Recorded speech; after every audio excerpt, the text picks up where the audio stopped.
All right, guys. Super Mario Galaxy 2. I beat it before already on another save file. Obviously, I beat it back in the day also, but I didn't stream it, so let's do it.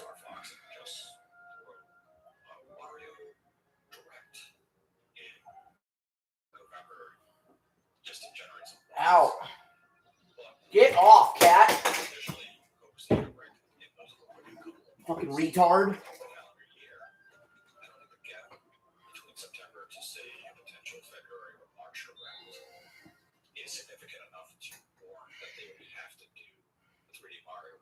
September due to the price increase. Yeah, because you can go through this season, go into early 2027, announce and show 3D Mario, and then you'd be fine.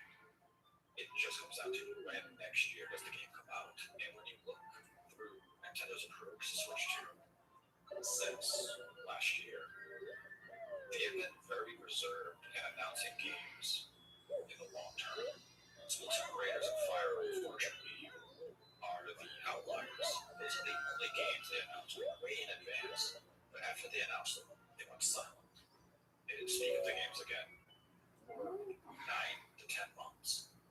So that feels it's not very Nintendo in recent years to do that. Why they did it with those games, definitely, it's definitely something fans can question. Splatoon, you could argue it was an anniversary year, so they wanted to give you something. A little tease of the future. Fire Emblem. Just kind of surprising that they announced it so far in advance. But with 3D Mario, I don't think they have to. Yeah. And also, when you look at the live potential games still to come this year, I don't know if you need the 3D Mario review right now. I don't know if you necessarily need it in 2026, but I mean, this will actually be a topic of conversation we revisit later this year, and whether or not we still feel the same way. But right now, I'm not expecting anything related to Mario and this direct in general. I'm not expecting to see Mario Kart or DLC or anything either. It's been 1 year since it released. I'm expecting more representation from Mario. I think if they don't show us Mario Kart DLC after a year of the game coming out, being priced at $80, I think, I'm not saying it's a miss, but I'd be a little bit surprised that they don't have anything to show us in Mario Kart. But when you look at Mario Kart 8, it took years before we saw the first DLC packs. And you could definitely make the argument that they may have not been prepared to do DLC back on the Wii U. And they just got panicked. Yeah. And I could definitely see your point of it's been a year since Mario Kart World released. It was $80. If you want to keep this game engaged, if you want to keep people interested, you should show a roadmap of future content. Especially when Nintendo, I believe last year, said we're going to show you why the price is $80. That price is going to be justified. And you could definitely argue that that's not been the case. So, definitely be hopeful that we get some new look at Mario Kart future planning. I'm just not expecting anything right now. And it does come down to that looming expectation or the possibility of a September direct. The next comes down to what do they hold for that? Yeah, what's that holdover content? And is June going to primarily focus on games coming in 2026? Maybe a little spillover in early 2027? Or just 2026? And I think that definitely shapes your expectations for the show as to which of those two Nintendo is going to approach as. Yeah. Mario Kart is an interesting one. It's been very interesting to see the trajectory of that game from launch to now. And I've heard, look, there's no solid numbers on this, but I've heard Kart 8, and they're going back and playing that. So, I don't know. I feel like maybe they need to tell something about it, but we can definitely move on. Like,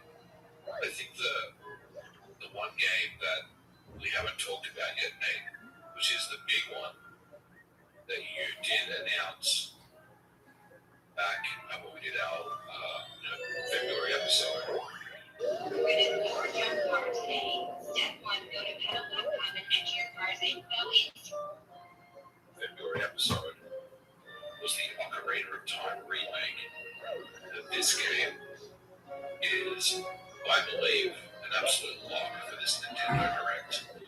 But this is Nintendo Direct. Nothing is ever really a lock, is it? Like, we think that this game is going to be in there, and I predicted various games in the past, absolutely showing up directs that they, for whatever reason, didn't get in.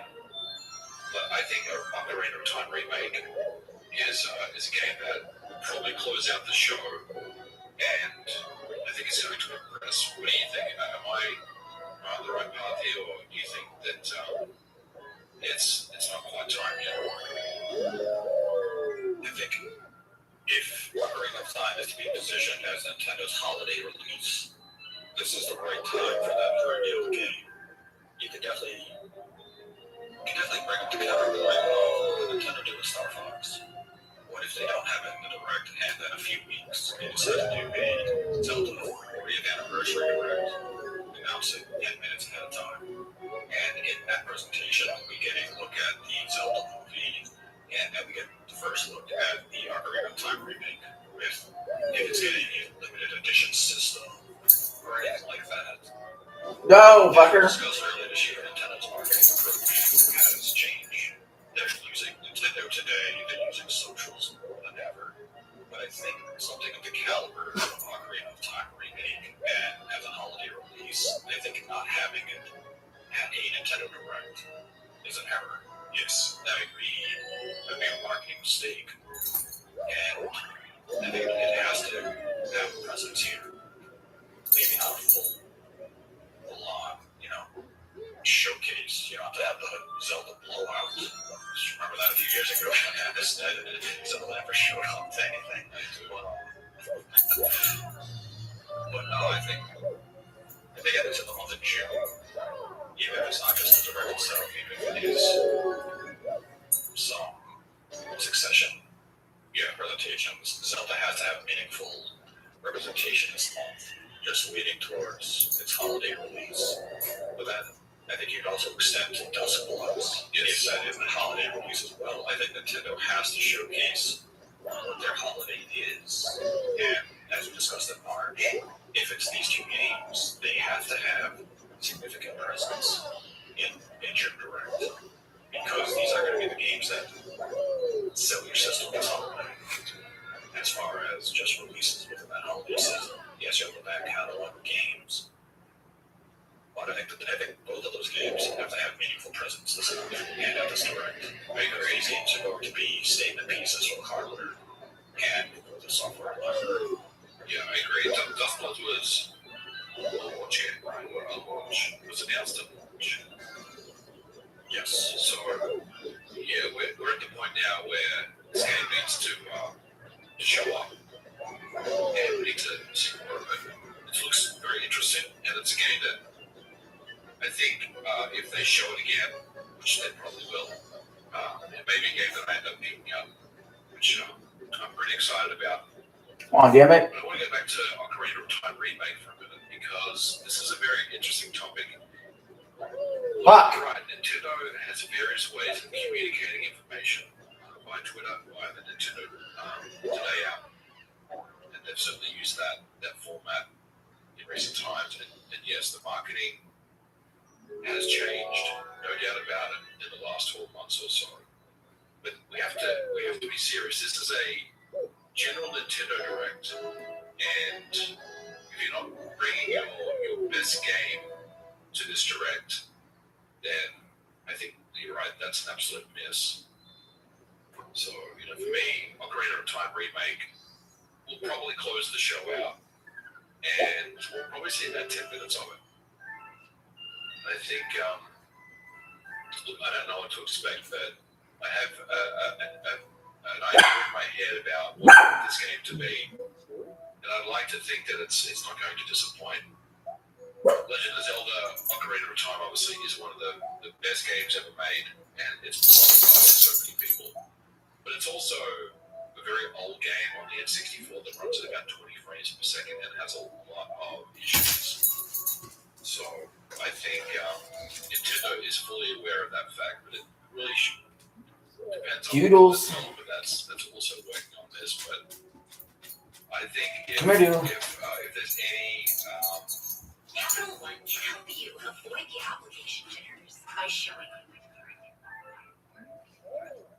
think if there's any, the phrase they understood the assignment, I think that this would really fit the Ocarina of Time remake. I don't think Nintendo's going to mess this up in any capacity. I think they're going to treat this remake with a lot of respect.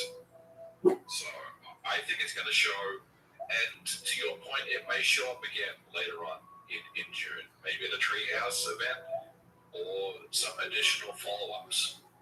But I think this is the big one for them, and they know it. This is what they have for 2026. So they're really going to throw a lot of time on this one on the direct, personally. Yeah, I think out of the Nintendo representation and direct Ocarina of Time, will have likely the most. I think Duskblood will follow in second. Duskblood is a concept they have to sell well.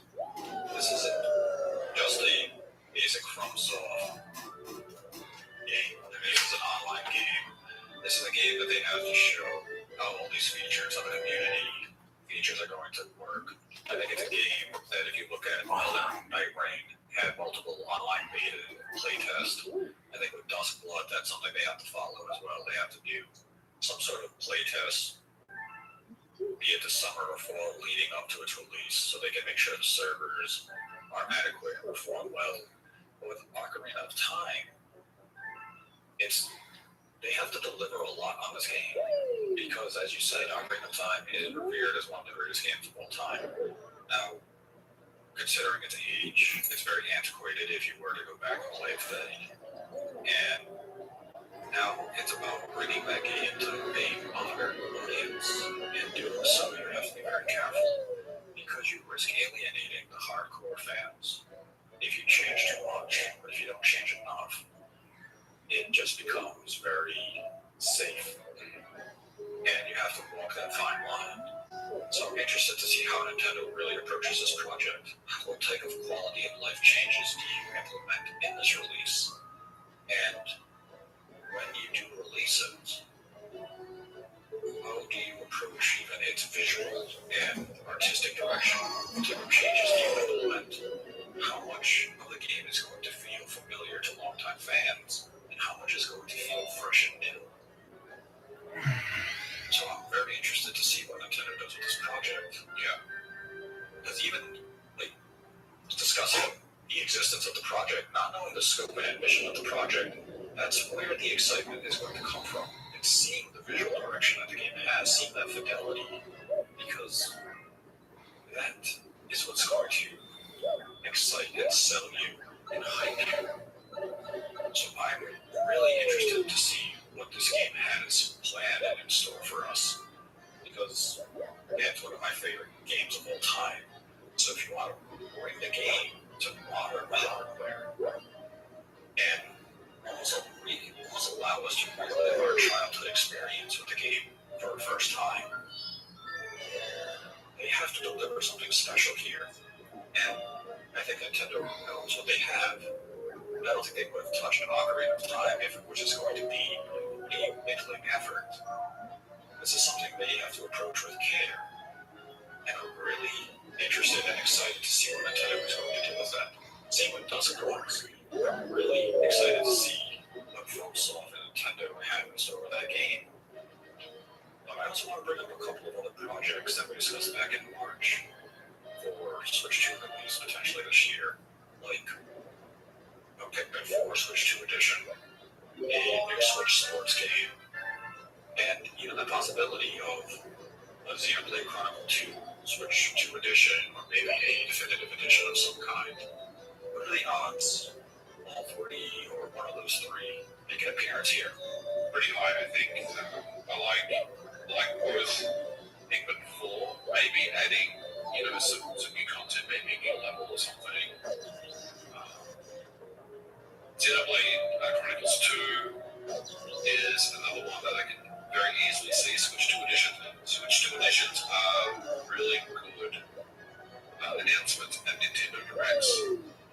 And both of those games could see it. it's the same thing I said about Sega and Capcom and Konami. We can see one of these, we can see all of them. My money is we're going to see a couple of them show up. Switch 2 editions, always excited, and they're always very well received. So yeah, I think so. That makes a lot of sense to me.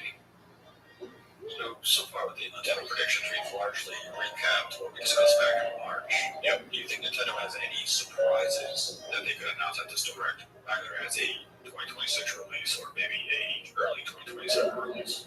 You did say on Twitter, surprises still remain. I believe that was what you said. And I think there is something that we haven't seen yet announced. Now, the question is, what would that look like?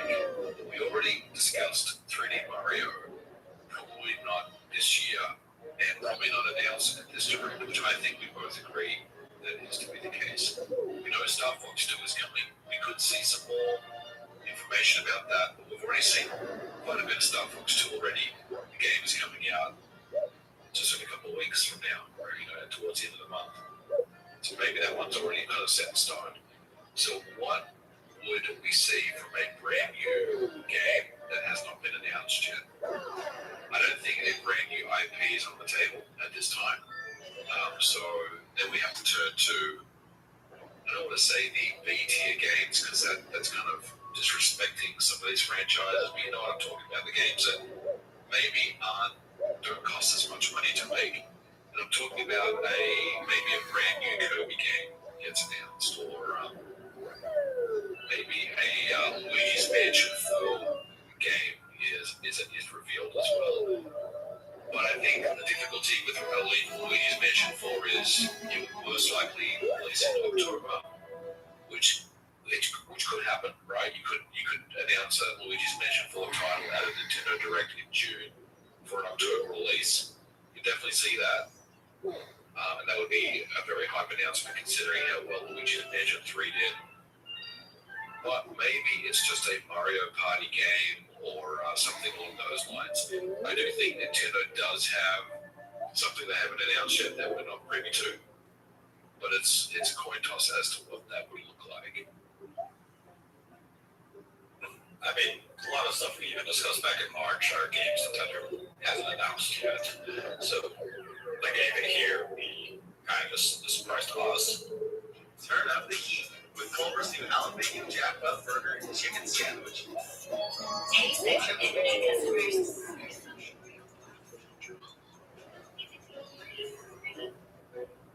The game in here would be kind of just a surprise to us. And one thing that I think has the possibility of having an announcement, maybe in this Direct, is that outside of Zelda's anniversary, it's also Metroid's 40th anniversary.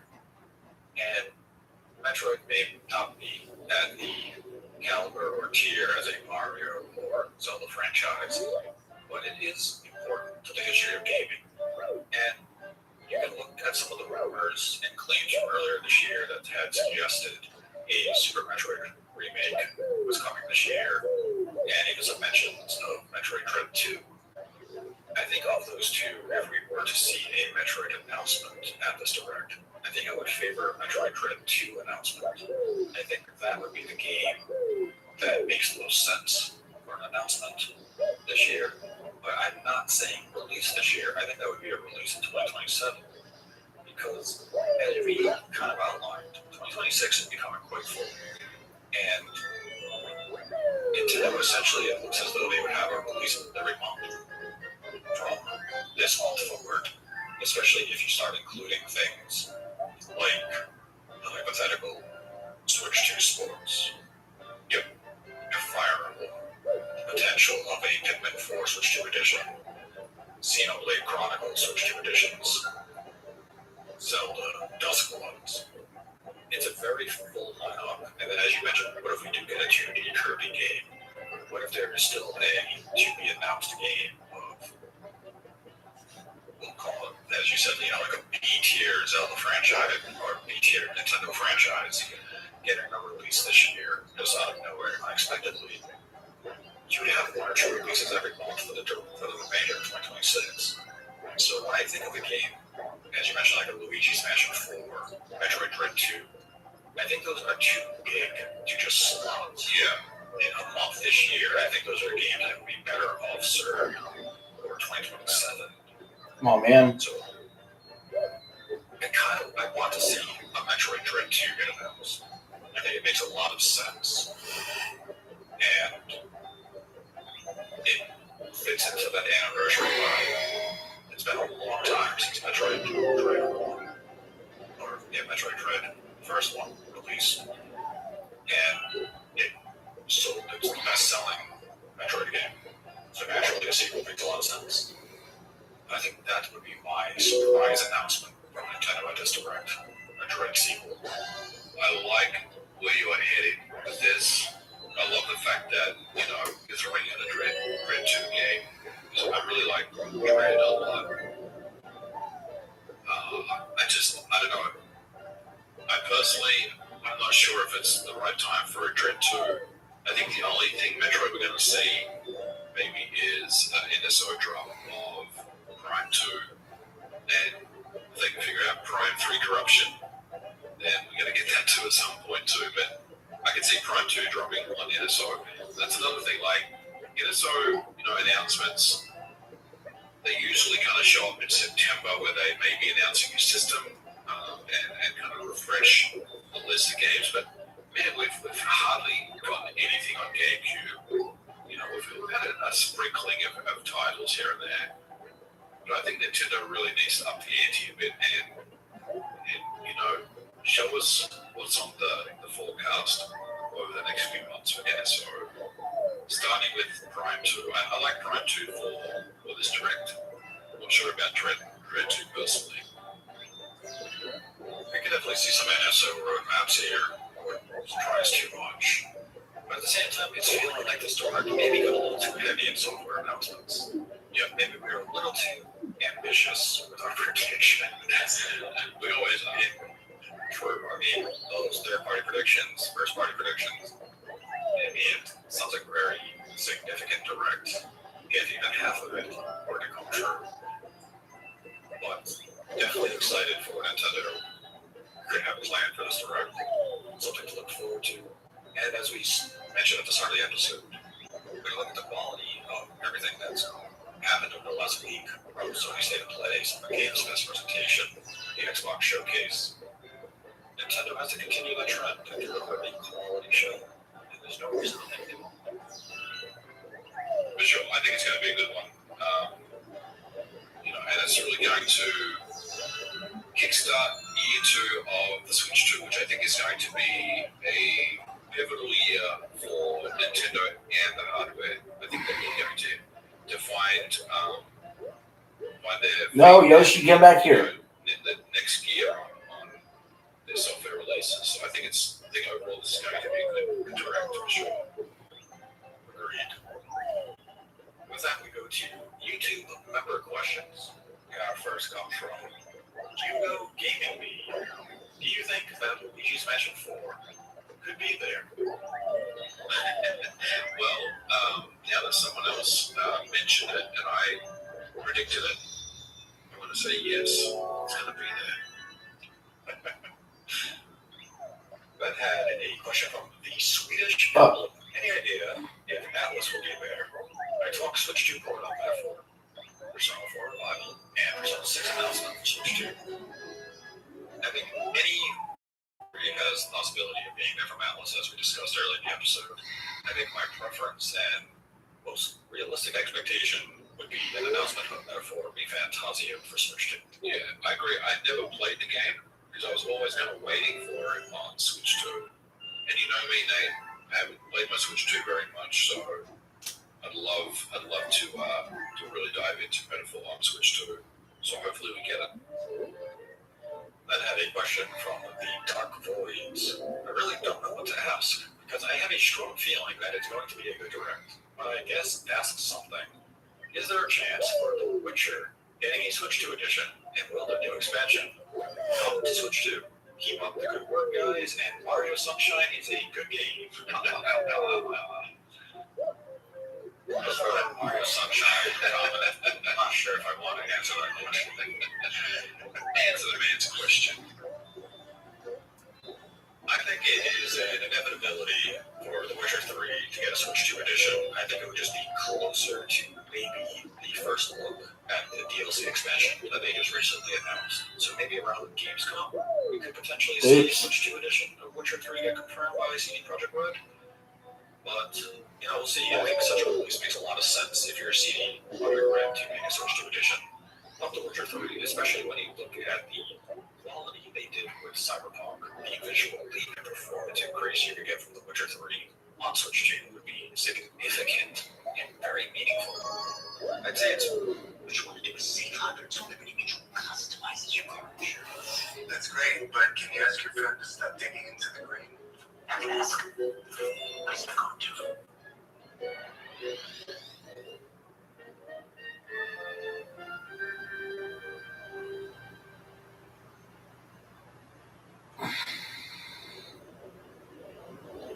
Hey, the Gamer Gas Guy here. Today we're talking about next Nintendo Direct, because this time of year, early June, is when the really interesting stuff happens. Obviously, we already had the Summer Games Fest, we had a very bad PlayStation State of Play, and the Xbox Game Showcase tomorrow. But tomorrow, they're having an extra big Nintendo Direct starting at 9 a.m. So let's talk about this. Let's discuss some possible predictions and what the leaks already said is definitely going to go down. Let's get it. I'm Greg Nate. If you could please give this video a like and subscribe if you haven't already. I have to admit that this is one that has actually been rumored for a couple weeks, specifically by a lot of big Nintendo leakers and name that ain't stuff. This one is one that's kind of been rumbling up. Then on the back end, they've been playing this one for a bit. In fact, I've even said that there's been some talk that they are shutting down like the Nintendo store in New York to turn into like a giant viewing party, like a big watch party in New York. So it seems like this one is getting pretty dang interesting, right? But real quick, I want to look at the replies. Mario Galaxy 3, looking up at this post makes me happy. Everybody just instantly freaked out. Nobody's even like super like clear on what it was to be. It is the fact that it smells like man. There has been a lot of very bad showcases this year. I mean, straight up, right? But let's talk about the predictions, which is this. So recently, Fucker. did a giant deep dive on what this is going to be, and some people are actually saying that they're a bit suspicious that they potentially may get in trouble. But apparently, Nintendo is trying to track down leakers. They're actually very annoyed that people like Nate the Hate, or specifically Nate himself, managed to just keep dropping some of those laser-focused details sometimes months before they actually come out. But this famously, new podcast and the Direct is the first weekend of June. Here it is. So literally, again, always right, like he's always right. Dust Flux. Now, obviously, there's that strange From Software PvE game. We'll see what it turns into. Some of the leaks of people that have been playing Dust Flux have said it's just not particularly fun. And a lot of people are just basically saying that it seems like just such a half-cocked From Software concept that it just doesn't seem that great. Now, sometimes games make you a lot better than that last bit of polish, but Instant Take. I want to see more Dust Floods because honestly, right now, I'm so doubtful of its quality. If like From Software even making a Nintendo Switch 2 exclusive is a bit strange, but the first reveal of the Ocarina of Time remake, release date for Fire Emblem Fortune Weave, new games from Capcom, Square Enix, Bandai Namco will be shown. Now, a lot of people are talking about that, and typically for the first holiday of every new console, that's for the first special edition. Very famously, Tim talks about this, it's written in the Nintendo books about Nintendo history. Nintendo loves to basically say, hey, here's our like big giant next limited edition. They love it as some sort of collector's edition console every single time, whether it is a Nintendo 1, a Zelda 1, a Nintendo Gears. Fuck. Even in that Diablo Nintendo Switch 1, which I had for a while, but I think that they're going to reveal this Ocarina of Time remake that is going to look fantastic, and then they're going to announce the first collector's edition console, probably a straight-up gold Nintendo Switch 2, because I do still think as successful as the Nintendo Switch 2 has been on paper, it still feels like the games themselves aren't selling, and I feel like something like this could help sort of bolster that hype, some sort of like, hey, here's that great set of games to tell you what's up. Now, Capcom-wise, Square Enix-wise, Bandai Namco-wise, I feel like what we're going to see is probably Bandai Namco is probably going to show something real basic, probably something like Dynasty Warriors. There is that Dynasty Warriors remake coming out soon. Square Enix specifically about Final Fantasy VII Remake Part 3. Now that we know that is coming, day and date to the Nintendo Switch 2, I think they're going to show that. Also, Final Fantasy 14 is coming to Nintendo Switch 2 in August at some point. I do think Final Fantasy 14 has made them so much money. I think that's what's going to make them. Capcom, this obviously has to be talked about openly. Monster Hunter Wilds, which is now confirmed to be coming to the Nintendo Switch 2, and also, I think there is a good chance to see something extra Resident Evil. We still don't have any peaks or anything about the Resident Evil DLC. There is the problem that with Nintendo Direct specifically, they basically said that they're not allowed to show violence. That's why whenever you saw those trailers for Resident Evil Requiem, like Leon would accidentally miss all the shots. So I think there is a good chance that we just get like a story trailer or something or whatever, right? Fucking missed. First was the world of break news because we mentioned to summarize a 1 hour video like that 007 Tropic Never Come Up Red Dead Redemption. I think they swore not to make any Mario game. This thing though, I think that this Nintendo Direct could feel extra special. I mean, I just think that this historically is when we get the best Nintendo Directs. It's the first we get you every single time. So I'm going to say that my hype is like an 8 out of 10. I will be here tomorrow morning. I will watch it. I will react to it. There has been some leaks already about apparently Call of Duty Black Ops 1 and 2 remaster that apparently are going to Shadow Drop. Fucker! Sounds like something. Ah, damn it! The Nintendo Switch 2, some sort of weird special edition version of Minecraft is also coming to Nintendo Switch 2. That's already been leaked on the storefront. So I think tomorrow's going to have a couple of good Shadow Drops. Let's hope. Fucking miss. Just keep missing. Miss, you fucking Riri.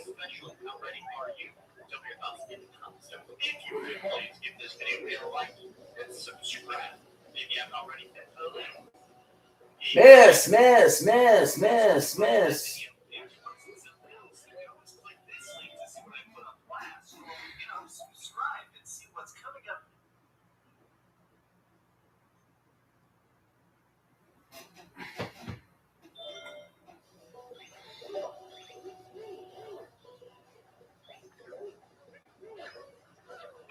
There you go, fucker.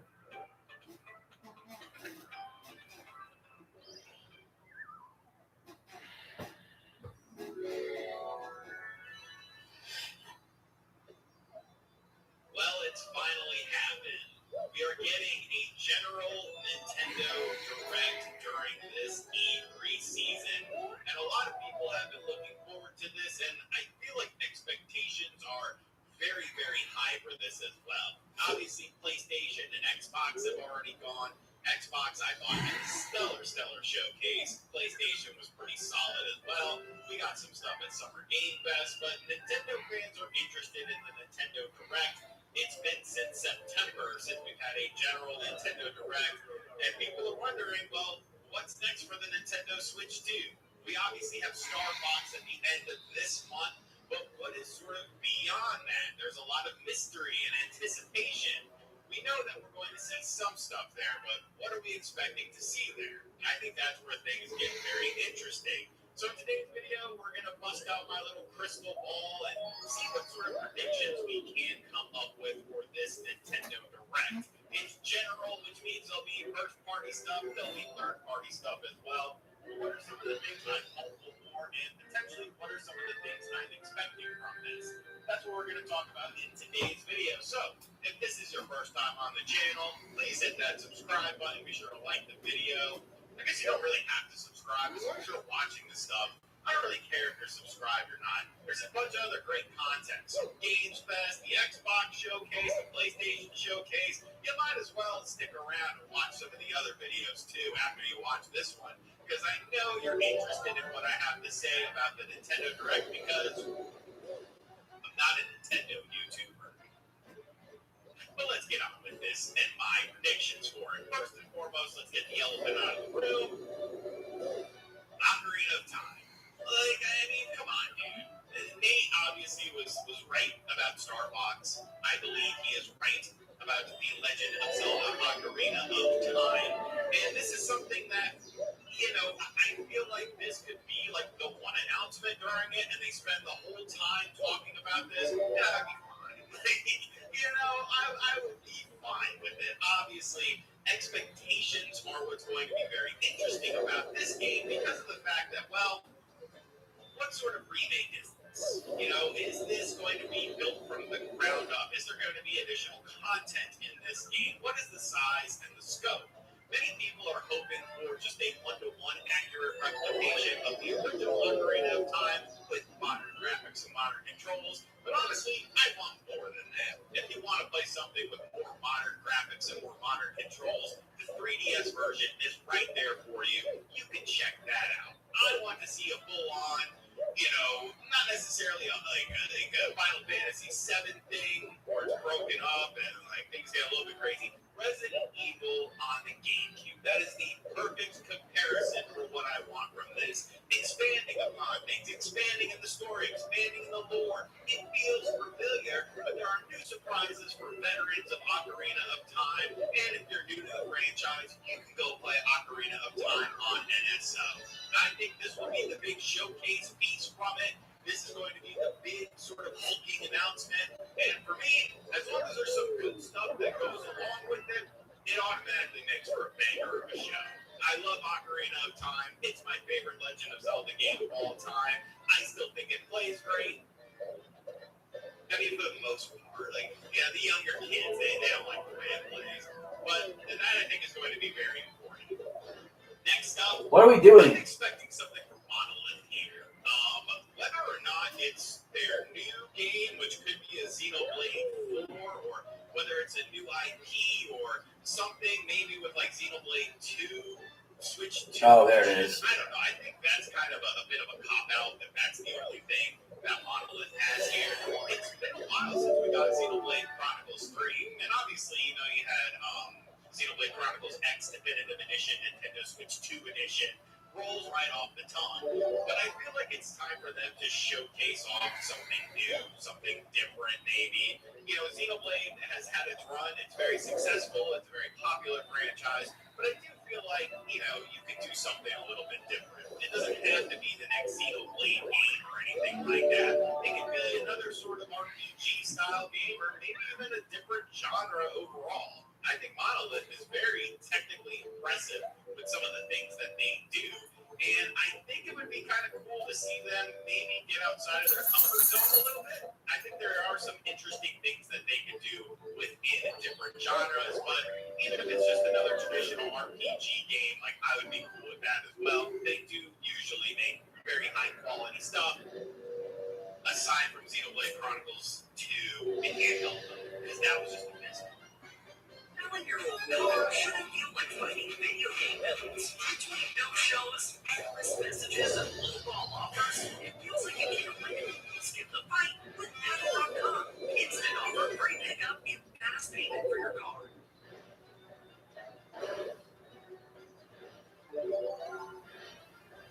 I wish I could pay for live sports for just one day and not the whole month. So let's do that. I wish I could finish one sentence about something. Any other Fucker. Introducing passes. Get live TV for the day we go weekend. God damn it. $4.99. So let you do that.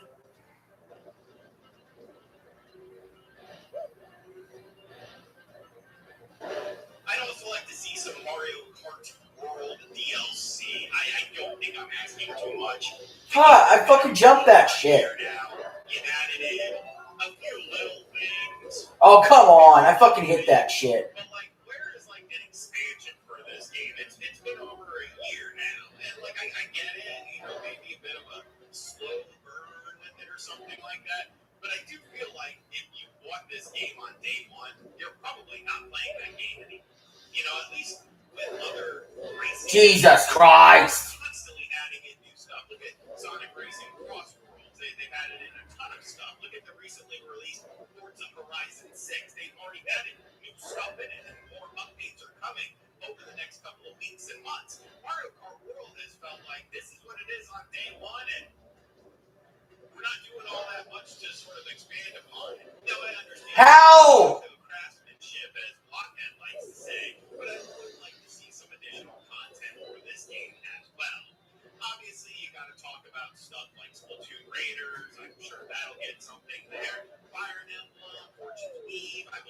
will get a release date, probably an August release date. If I had to guess with that, I think July is too soon for that.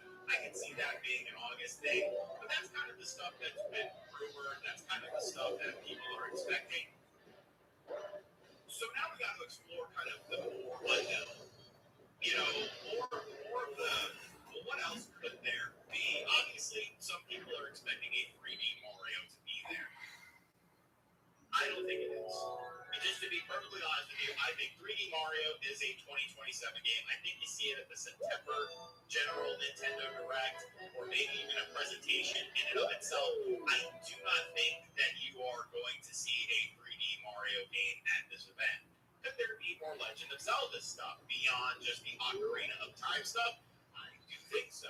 I think you could potentially do HD Wind Waker and HD Twilight Princess, not only for the Nintendo Switch 2, but also the Nintendo Switch. Isn't ready to leave behind the Nintendo Switch 1 quite yet, especially with the price of the Switch 2. That's a game that you could release those HD versions on the Switch, much like they did with Super Mario.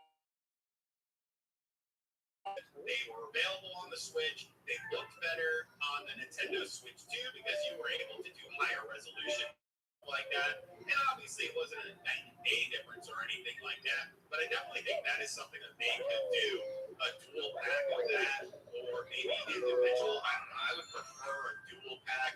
You could charge $70 for those two games. Like, I feel like, there's so much content within those. That would be okay for me.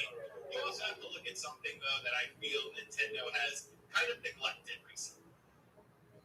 And you know where I'm going with this. If you watch this channel, Switch Online. Where are the games for Nintendo Switch Online? This random mishmash, kind of just whenever we feel like it sort of thing. Most of the games that have been talked about on the other platforms, such as N64 and GameCube, have already released. So you got to have new ones with that, or you have to have a new system to go along with it as well. And I think that's something I could potentially hear as well. Maybe a new system. I don't know what it would be. Maybe Nintendo DS. Maybe. I don't know. I'd love to see Dreamcast. I don't think that's happening. But I think Nintendo DS would be fun. Maybe some third-party GameCube games to kind of fill out the roster of stuff. There are a lot of third-party GameCube games that are out there, and it seems like we haven't seen any of those. Diddy Kong Racing, maybe? We just got Donkey Kong 64, which is a terrible game. I think that has to be a game that's based on nostalgia. Because I never played it when I was younger. I played it when I was like 19. So the first time I played it, I was like, this is horrible. I don't know. Give me Mario 64. That's a way better 3D platformer than this game. What is that game? There are people that absolutely love that game, and they will probably be yelling at me in the comment section. Now, as far as a just off the wall sort of idea, maybe Smash. I don't know. It almost feels a little too early for a Smash, but I think the reason I lean towards Smash is I do feel like there is going to be like maybe one or two new IPs. And the thing with Nintendo and new IPs is it's very hard to guess what they're going to be. Like, what are they actually going to be? Because then you never know what to expect from Nintendo. I think Smash could potentially be here, and maybe because I'm looking at my Accent Smash signed 8x10, which is right here on my wall. But that even feels a bit crazy. Some third-party stuff is obviously going to be there. You'll probably see another trailer for Elden Ring. You'll probably see Madden, the Switch 2 edition. Now they have the 16 frames per second mode for it as well. You'll probably see Dusk Bloods 2. But not Dusk Bloods 2, but Dusk Bloods as well. And maybe some other third-party games. A lot of these third-party games that were at, some Games Fest, the Xbox Showcase, a lot of them didn't have Switch 2 logos attached to them. And some people seem to think that that's because of the fact that they're going to be announced at the Nintendo Direct again as coming to the Switch 2 or something like that. I think it's a little naive, but hey, maybe I'm completely wrong on that. And a lot of these games are coming to the Switch 2. But overall, I'm very excited for them.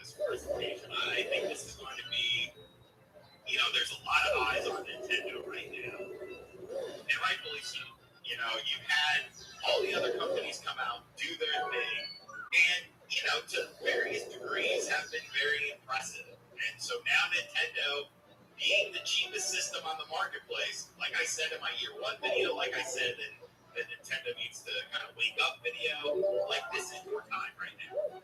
The next year and a half, 2 years are your time to shine. So you better make the most of it. Or else, who knows where we're going to be at in 2 or 3 years with this system and the other systems that are on the marketplace. But I am remaining hopeful. I am remaining positive with this. And yeah, I'm looking forward to it. Obviously, I'm not going to live stream it. I'll do my video and afterwards and all that sort of stuff. But it's a pretty big shoes to fill. I thought Xbox hit an absolute home run. And I'm curious to see, what Nintendo brings to the table. So let me know some of your ideas in the comment section down below. What are you looking forward to? What are you excited for? And as always, guys, thank you for checking out this video. If you are new to the channel, be sure to hit that subscribe button. Be sure to like, comment, and share. Hit the bell as well so you're not missing out on any of the videos. And as always, I'll catch you guys on the next video. Later.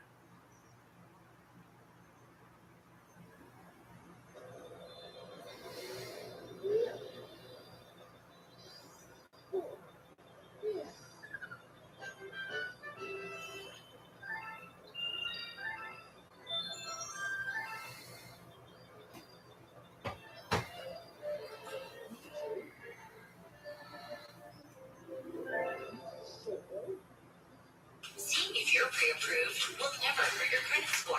With Capital One pre-approval, you can safely and easily find out which card is right for you. No dings, no hits, ever. See if you're pre-approved today.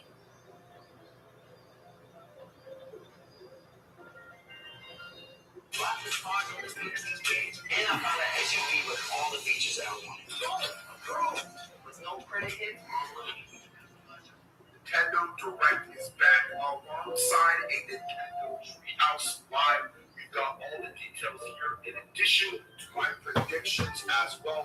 Let's just first start off with what Nintendo had to say on Twitter about the Nintendo Direct. It says, join us on June 9th at 7 a.m. PT for a hashtag Nintendo Direct followed by Nintendo Treehouse Live. The Nintendo Direct roughly 50 minutes, and the Nintendo Treehouse Live will be 95 minutes. So there should be a good amount of content to go over. I will be live reacting to the show. I'll be up bright and early to go over you guys' predictions live, to talk about what's going on, what we could see, but this should be a good one. Remember, guys, hit that like button, subscribe for someone new. I will be live reacting to the show once again June 9th at 7 a.m. PT, 10 a.m. Eastern Time. Make sure you hit the notification bell so you can be up to date on everything. This is going to be a big Nintendo Direct. It's not a partner showcase. It's not Nintendo Direct indie or indie world or anything like that. This is the big Nintendo Direct returning. First one that we've had since September of last year for the general Nintendo Direct. So I'm looking over my predictions in this video. Before we continue, we are giving away Nintendo Switch 2 at 140,000 subscribers or on September 1st, whichever comes first. Subscribe, like, comment. The winner will be chosen at random, and it's a worldwide giveaway. Thanks, peeps. Let's just briefly run down the stuff that we know about. So Star Fox, that's coming out this month here in June. Looking forward to that. Month, Splatoon Raiders, that also comes out in July. So Nintendo might have like another little trailer for that game at the Nintendo Direct. Rhythm Heaven Groove, same thing, July, might have another little trailer for more of a smaller game. It still looks kind of cool.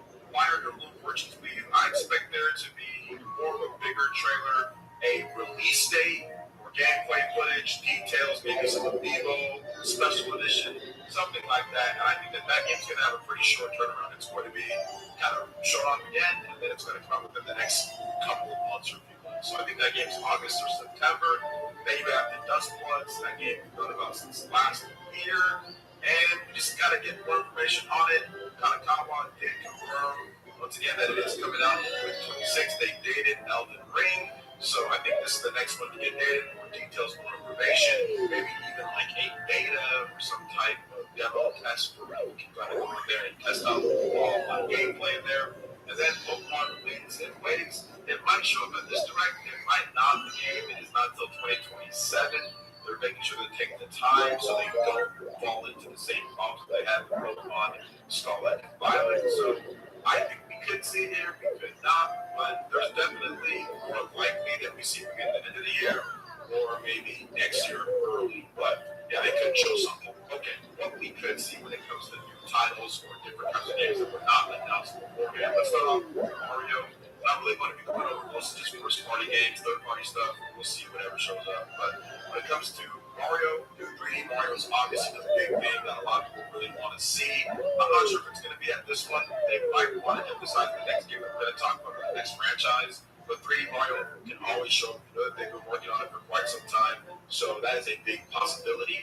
It's just a matter of when they actually want to show the game off. Nintendo's at a pretty good spot with the Switch 2. It's selling pretty good, and they haven't had that next big 3D Mario drop yet. So that's obviously going to boost those sales quite a bit whenever they decide to show that off and the game does release. We've heard some of the leaks out there complaining that, hey, this game's not ready until 2027, so they could hold off on it, just show it off next year, or use it as something as a one more big thing for the end of this year. Maybe there's another Nintendo Direct, but we'll have to wait and see on that one. There'll be some more Mario Universe games, so of course stuff like a new Wario game is being rumored as well. It shows up here. Mario Kart World DLC, that could be other remasters like Galaxy 1 and 2 HD. So there could be stuff like that, but I don't know how much Nintendo's going to want to go on Mario here. Maybe there's a new Mario Maker, or bringing over some of the games. Maybe there's a Switch 2 version of that. So we'll see if they do something with Mario when it comes to outside of the big 3D Mario and other things that maybe it could be happening. All right, let's move on to Zelda. I think Zelda has a good chance of having a pretty, I would say, sizable representation at this. We have the 40th anniversary of Legend of Zelda. Nintendo has not officially done anything yet. We're still waiting on games like Legend of Zelda, Wind Waker HD, Twilight Princess HD, and something has me thinking that maybe Nintendo, the reason why they haven't put out these games yet, this is my crazy theory on this, is because they're actually doing pretty in-depth remasters for these. Yo. You're playing Super Mario Galaxy 2? Yeah. It's I already had that, it was downloaded on my system, or I at least, I had the digital purchase, so I could re-download it and then just play on stream today. Do you have any idea if Halo is cross-platform, like campaign? Oh, like crossplay? Like, so we can play the campaign together at the I'm end of about the month next month? 99. I'm about 99% sure it's going to be. We should stream that and play it together. Yeah, we absolutely could. Yeah. But we would have to we would have to do a PlayStation chat. Yeah, we would do a PlayStation chat, and then I'd be live, and then we would do Halo. Yeah. Which we could do more than one mission at a time. We could play as long as you want. Yeah. It doesn't have to be like 007. Yeah. Scooter goes live doing 007, but he's not dividing up his parts properly. I mean, you got one more mission to play. Which one's your favorite mission so far? 3 and 6 stood out to me the most. I really liked the last mission is one of the best missions. Oh, for England? Yeah. Yeah, it's pretty good. Yeah, Mondays are my Nintendo days. You know that. Uh-huh. What are we doing next Monday? Probably Paper Mario. Apparently there's some new NES games on the service. Oh, really? I gotta check that out because I didn't hear nothing. I just saw there's more NES games because there was an update for it. Yeah, I'll look. But no, but yeah, there's a Nintendo Direct tomorrow. Oh, there is? Maybe get some Duskbloods release date. Yeah, we should get the release date for Duskbloods and more information, the release date, more information for Fire Emblem, and this should be where they announce the Ocarina of Time remake. Shit, but none of that shit better come out in September. Dude, well, I know Nintendo won't put it. So here's the thing. If it's Duskbloods, Ocarina of Time remake, and Fire Emblem, one of those is going to be September. Well, the problem is I don't know if I'm gonna be able to play Wolverine day one because I'm not sure if it's gonna be available to play on the portal day one streamable. Oh yeah. So if it's not, I'll just get Fire Emblem. But no, they the thing is they if you have Splatoon Raiders in July, you have Star Fox in June. We already know that. So that leaves August, September, October, November. Will Nintendo release anything in November? I don't know. If they care about GTA's in November. They release Ocarina of Time, then maybe. I think they can get away with Ocarina of Time in November. I think they could. Ocarina of Time is the highest rated Metacritic game of all time. I think they could get away with it. They could get away with 3D Mario as well. Yeah, I don't think I specifically don't think you'll see 3D Mario here. I could be wrong, but I think you won't see that till, you won't see the release date till next year, and they won't show it here, I don't think. But, so if you have August, September, October. I never played Super Mario Galaxy. You never played Galaxy? I never played Mario Galaxy. I played the first one, but not the second one. The only thing that sucks about doing the second one is because it was really designed for motion controls with Yoshi's tongue. You have to do a little bit of motion controls here, even with the Pro Controller.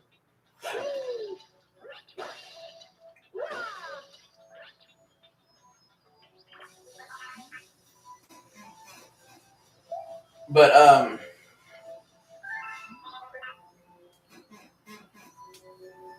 been watching Supernatural on Prime Video. That's a fucking great show.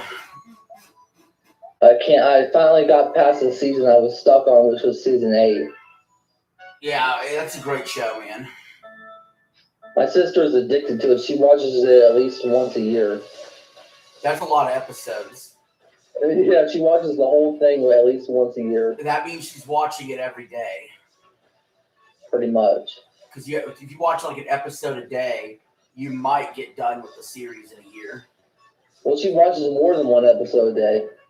Okay, so it's like for like half the year or 3 months out of the year, she's binging 3 or 4 episodes and then doing it again. But no, if there's 4 months, because I don't think Nintendo's going to do a December release, but if there's 4 months left in the year, that leaves Duskbloods, Fire Emblem, Ocarina of Time, and then one other game we don't know about. I could see Duskbloods or Fire Emblem being delayed. I don't think either one will be delayed. Ocarina of Time could get delayed. No, that won't be delayed either. I think those 3 are solidly in the fall. Those will be the 3 big games that they focus on. But I think there'll be another game too that we're not thinking of. But let's assume they aren't announcing anything new, which would be odd, because there has to be something new. But if there's nothing new and it's just games we already know about, except Ocarina would be new, that's a rumored game. Then I think you would get. I think in August you would get Fire Emblem. That's my hope. I'm crossing my fingers. August is Fire Emblem. If August comes out, if Fire Emblem comes out in August, that'll be great because I have nothing planned for August. Exactly. I got 3 games I'm getting in July, and I got 2 games I'm solidly getting in September.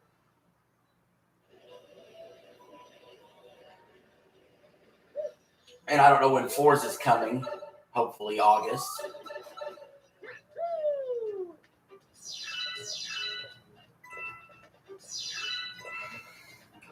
But watch them announcing a Super Smash Bros. Already.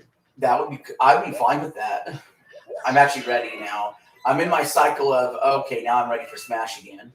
But it would be nice to, before that happens, it'd be nice if we got the old Smashes on the NSO.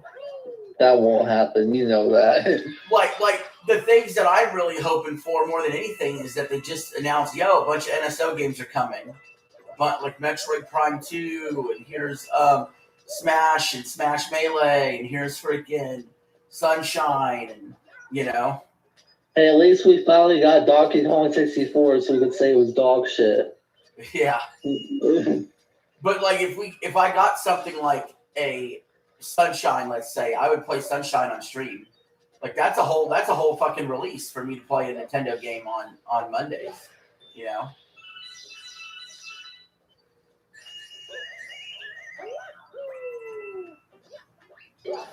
Did you do a Mario Party day?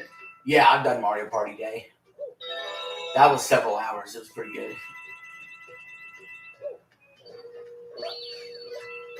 I pretty much have done almost everything except Paper Mario's next week. Isn't there only 2 Paper Mario games to play? Well, they don't even have Thousand Year Door on the GameCube. Don't they have a Game Boy Advance one though? No, it's N64. It's the original. Oh, and technically Super Mario RPG is the first one. Yeah, you know, it's not Paper Mario, but yeah.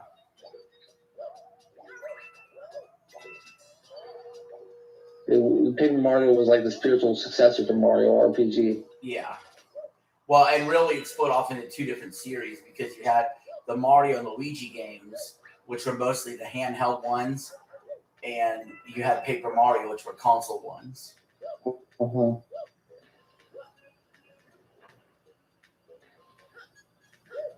So, do you think the 3D Mario is coming out next year? Yeah, pretty sure. Hopefully it's as good as Aussie, if not better. Yeah, they always set a high bar. It's like GTA's, right? You're expecting high 90s in the Metacritics. You're expecting Game of the Year. You're expecting the highest quality shit there is. It's like Zelda's, GTA's, and Mario's are like that. No other franchises are like that. Like 3D Zeldas, 3D Marios, and GTA's. They're all expected to be high 90s in the Metacritics at this point. 2D Mario is that way too. No, 2D Mario doesn't get high 90s a lot. It gets mid-90s, I think. Yeah, sometimes low to mid 90s, sometimes high 80s, sometimes worse. Like the new Super Mario Brothers series was getting down to like, in the 70s sometimes. Mario Kart isn't high 90s? Not all the time, no. I think Mario Kart World was in 86. But yeah, when you look at, like, let's say, if you look at the Mario series, right? If you look at 3D Mario's, obviously 64 was around before the Metacritic system. But it's widely considered one of the greatest 3D platforms ever. Sunshine gets shit on a little bit, but I still like it. But Galaxy 2, and Odyssey, but all had 97s on Metacritic. And for GTA, GTA 4 had a 98 on Metacritic, GTA 5 had a 97, and GTA 6 is expected to be high 90s as well.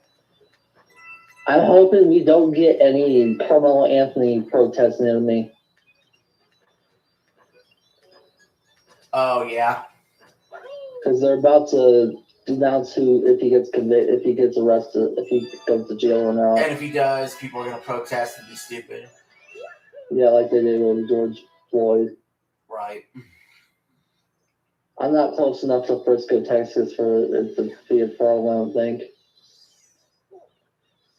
And then they'll say this is all peaceful protest, we swear. Yeah. Frisco, Texas is like 3 hours away. Mario Galaxy 2 is definitely, out of the 3D Mario games that aren't like 3D World and 3D Land, Mario Galaxy 2 is definitely the most linear of the 3D Mario games. Galaxy 1 felt open world. You want to see a truly open world Mario game? Mario Odyssey. Well, the closest we've come is actually the that 3D World expansion, that little Bowser's Fury. Bowser's Fury? Yeah, that's Bowser's the closest we've seen. Uh-huh. Did that come out after Odyssey, though? Yes. So I've always had this theory that was them testing that out. And I have a feeling what you'll see in the new 3D Mario game is not the whole thing be open, but that It'll there's... be like Starfield? Well, not like Starfield where you're going planet to planet, but I do think it'll be... I do think... I don't like how the planets on Starfield are open world. Well, one of my theories would be there's 8 worlds, but each world is super open like Bowser's Fury was for each world. And at the end of each world, you defeat a Koopaling. In the 8th world, you defeat Bowser. You know what I'm saying? Yeah. So that was my original theory on what it would look like. I'm glad I got a Switch 2 before they raised the prices.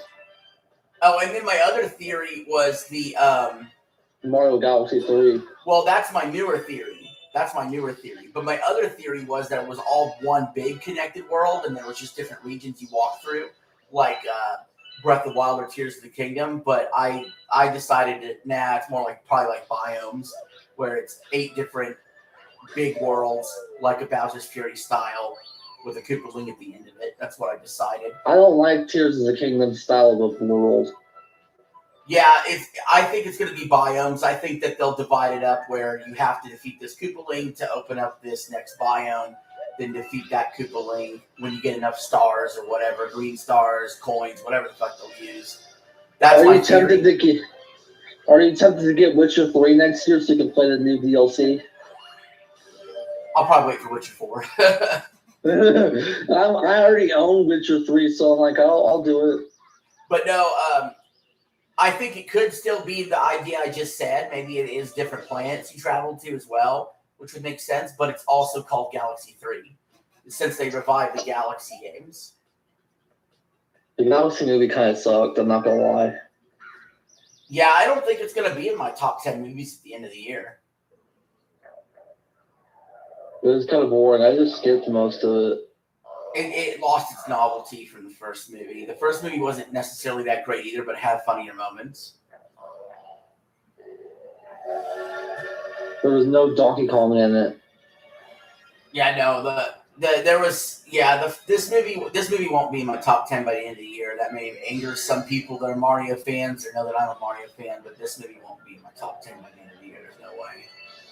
It's right now. I have it 8th. I've seen 10 movies this year, and it's 8th. What movies are worse than that? I do have Backrooms lower, and I don't. I have Backrooms. Actually, no, it's 7th right now. I have 3 movies worse than it. Backrooms, Undertone, and Scary Movie.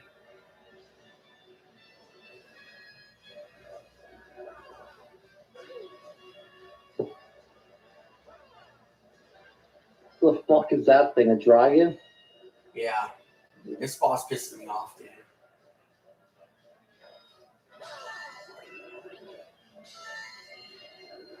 It always has. I bet you this game sucks on handheld. Yeah, I would hate to play this on handheld.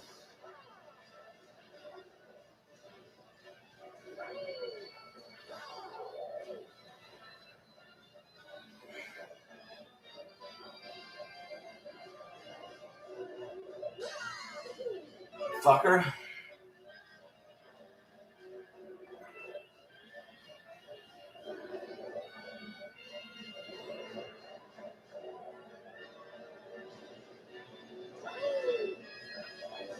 Missed it.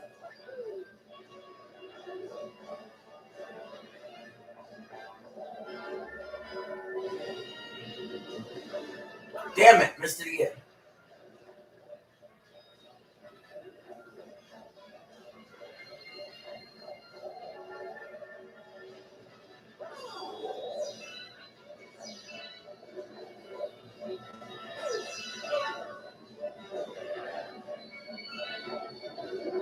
You kind of see this would suck ass. Yeah.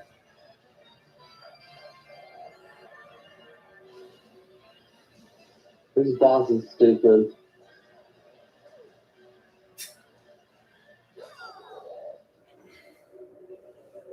It's not unbeatable.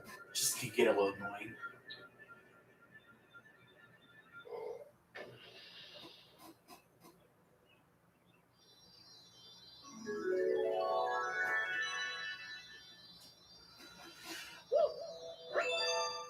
Drinking Banquet just streams non-stop now. Well, because he figured out that if he just stitches his videos together and reuses content, that he could just... He's got 125 viewers in his chat right now. Yeah, because he realizes that everybody's waiting on Wings to stream and nobody is, so he's filling that void with old Wings clips and getting donations while doing it. He should just change his name. Somebody in the chat said that Wings is getting divorced. And that's what's going on? Yeah. Probably. I wouldn't be surprised if she divorces his ass. Something's going on. But I do think that Breaking Banquet might get in trouble for something called reused content. I don't think he will. Wings isn't brave enough to go after him. No, it wouldn't be a Wings thing. YouTube itself does not like when you reuse content. No. I've seen people like do this and then they get a warning from YouTube and they quit. Like 8-Bit Eric was, he would stitch his videos together and be like, listen to this stuff, listen to this playlist while you study. And it's just reusing content.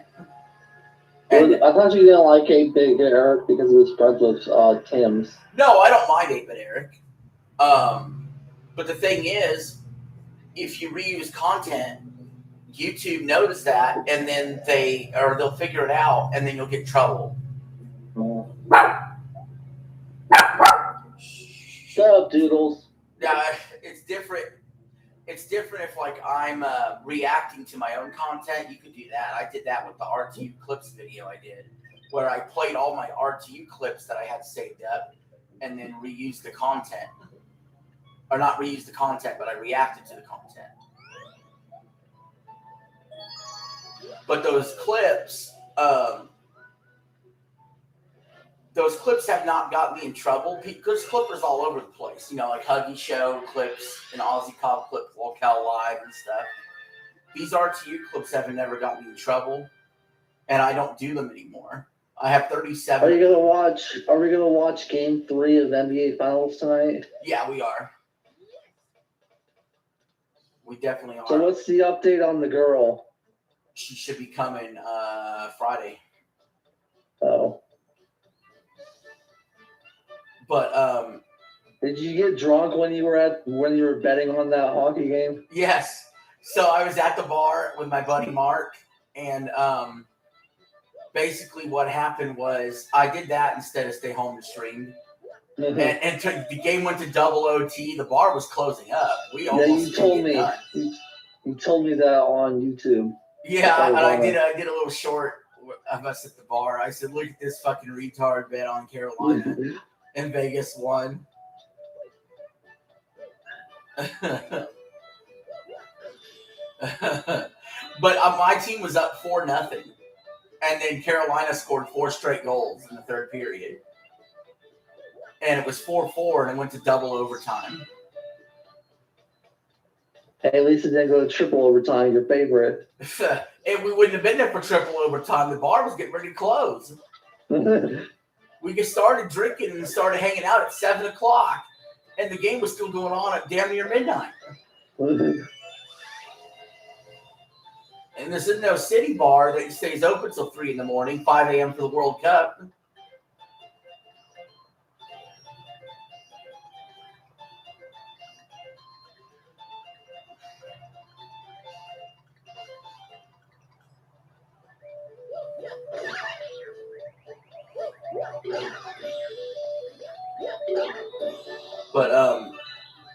But yeah, that was pretty crazy. But the hockey finals have been fucking amazing. 1 goal wins each time. It was in the first game, Carolina led 2-0. Vegas ended up winning 5-4. In the second game, Vegas was up 2-0. Carolina wins 4-3 in overtime to make the series 1-1. And then, like I said, Saturday night, Vegas was up 4-0, blew the lead, but ended up winning 5-4 in double OT.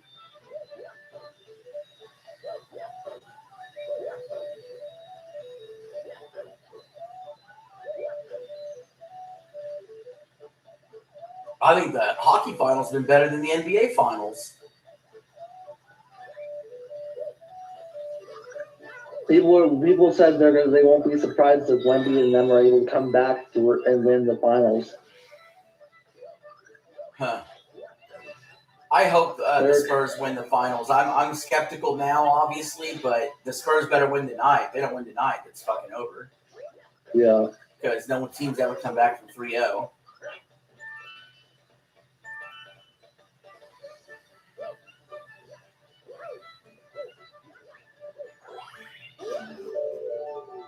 But yeah, I can see him doing a Galaxy 3, but it'd still be like I said too, where it's more like it's more, what would you call it? More like Bowser's Fury for each world. The one thing I really do love about Galaxy 2 is I can do a jump off a platform, spin, and go backwards and save myself. Oh. Like, watch this, Eli. Are you watching real quick? Yeah, I'm watching it. All right, watch what I do right here. I'm going to go jump completely off this platform, spin, and be able to get back on here. I saw you do it earlier. Yeah. So, yeah, that move I loved about Galaxy 1 and 2. Have you done the Ghost World yet? No, I haven't hit the Ghost World yet. You just fell in the black hole. Yeah, I just fell off the freaking edge. I got hit by a buzzsaw.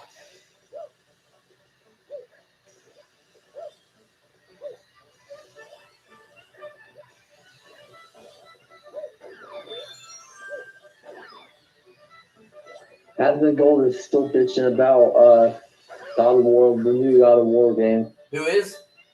Advent Gold. I mean, if you don't like it, just don't play it, I guess. I mean, you know, I didn't even make a woke video about it.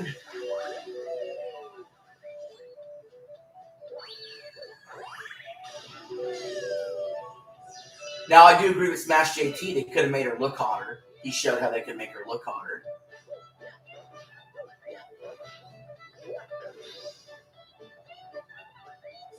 I thought the game she looked the same in God of War Ragnarok as she does in this game. Yeah, so they're probably trying to keep the continuity there, which is fine. All I care about the most is was the gameplay looking good, and I love the gameplay. Probably like the gameplay more than God of War Ragnarok or God of War 2018 because it looks like it's quicker paced. You know, using the sword and slashing around and jumping. Like, I like that kind of shit.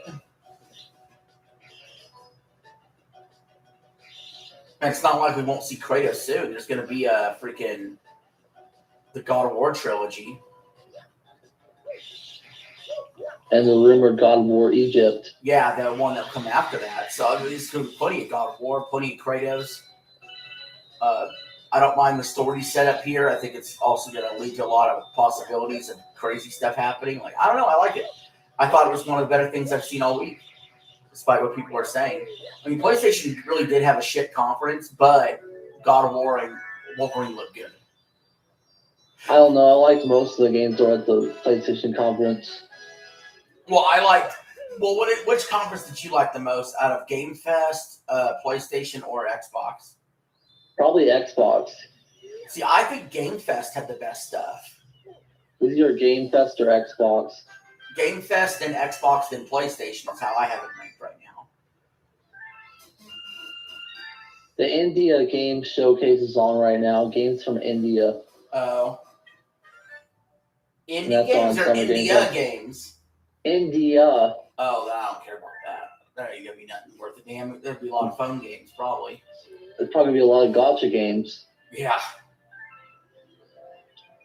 But yeah, I won't be able to be live during the Nintendo Direct. I'll have to do a video of it when I get home.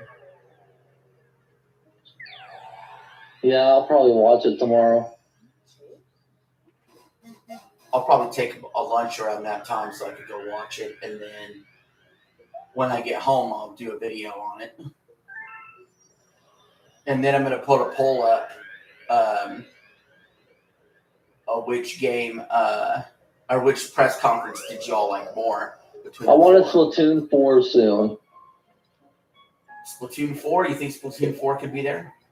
I don't know, but I need one because I want to because I didn't get the chance to play Splatoon 3. The last Splatoon game I played was Splatoon 2. Well, what's more likely? Splatoon 4 or Luigi's Mansion 4? Well, Luigi, man, I don't know, probably Splatoon 4. Yeah, because like I said, like I was trying to say earlier, I forgot, I trailed off on it, was we have August, September, October, November left. I don't think there'll be a December game. And so that's 4 slots we don't know about, and we know about 3 games if you include Ocarina of Time. So Fire Emblem in August, Dustbloods in October. That would mean Ocarina of Time, September.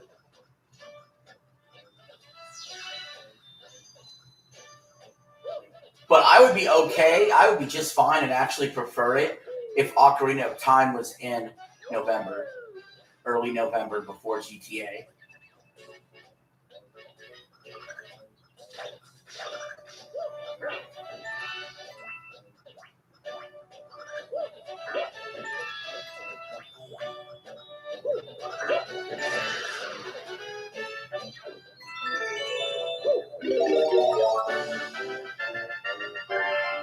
I do think, there's also a possibility that it's true that Fire Emblem is in September.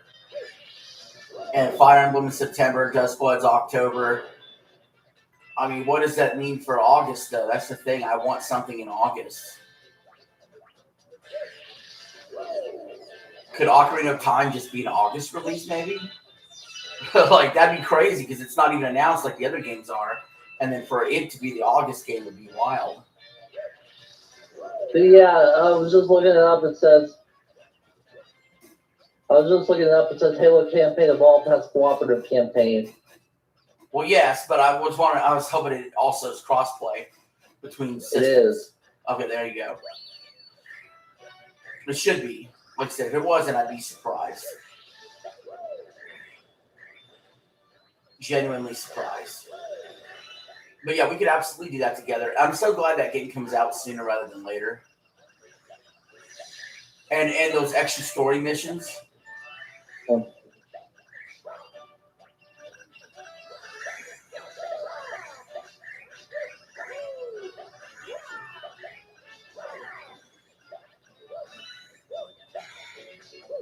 It also has 2-player split screen.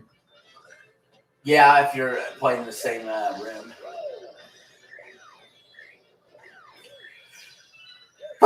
Excuse me.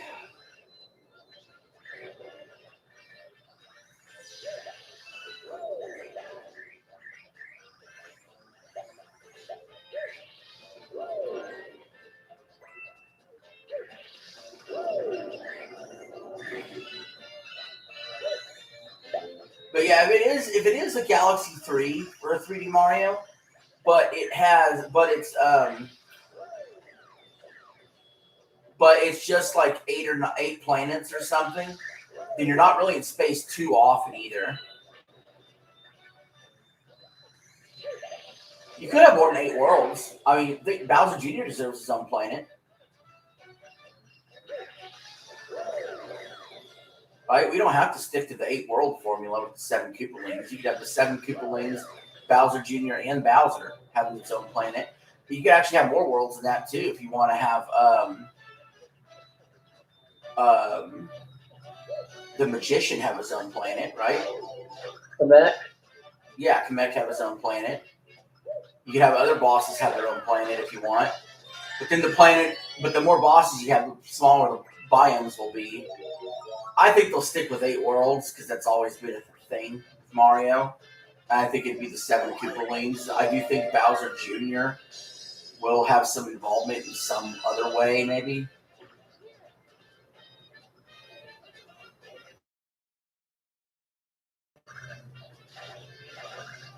Because even if you have... I mean, I don't know, because Odyssey, if you're collecting stars the way you collect in Odyssey, which is a lot, then I don't know how it will break down as far as the stars go. But if it's traditional old 120 style, then if you have 8 worlds, then you're going to only have like 16 stars to find per world. Well, 15 plus beating the boss, maybe. I don't know. but it wouldn't be like, yeah, you'd have 10 bare minimum you'd probably need in order to advance to the boss. I don't know how it'll lay out exactly.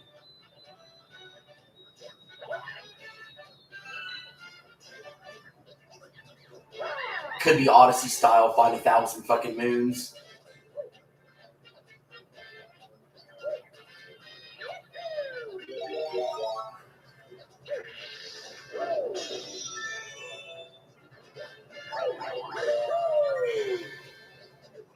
I mean, but well, Bonanza laid it out decently too. You didn't need to find a whole bunch of fucking bananas in order to progress in Bonanza. Yeah. Like if you did, that's great, but it upgraded your skills. But you progressed through the world just normally as you went down the layers. Yep. So like that's another way of doing it.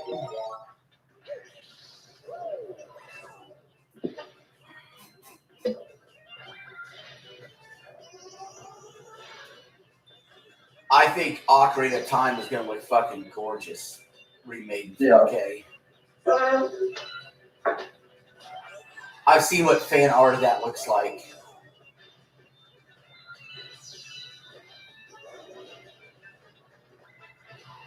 I always wanted to do that for Super Mario 64 also, though.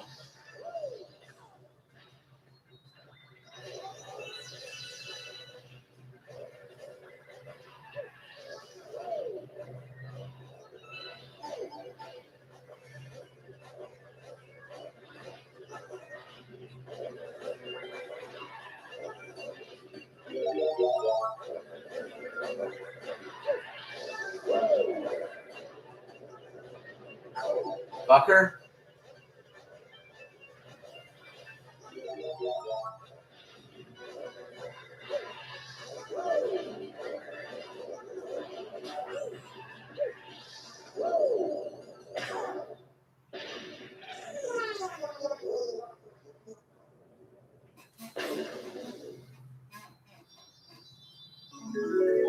But yeah, the idea behind the biome for biomes for Galaxy 3 in an open world Mario or whatever would be, in order to open this door, you need X number of stars or whatever.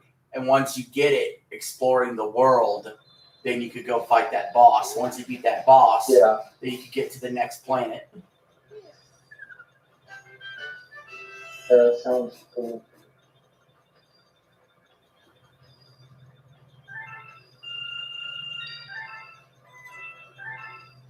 You could even have it potentially. You could have 8 worlds, but Bowser Jr. be over the 8th world, and then Bowser being his own world. So you could have 9 worlds, technically. And you could also have branching paths, maybe, where you could take it on in not any order, but you could take it on in different order. Like, you could have the first world everybody starts with, and then from there, you could go 2 or 3 different paths that you could open up. And then, you double back around. I'm back. Nice. But yeah, it doesn't have to be super linear as far as which world. It could be like Mega Man style, where you can almost attack any world you want in whatever order, but you need to defeat all 8 bosses in order to unlock the Bowser world.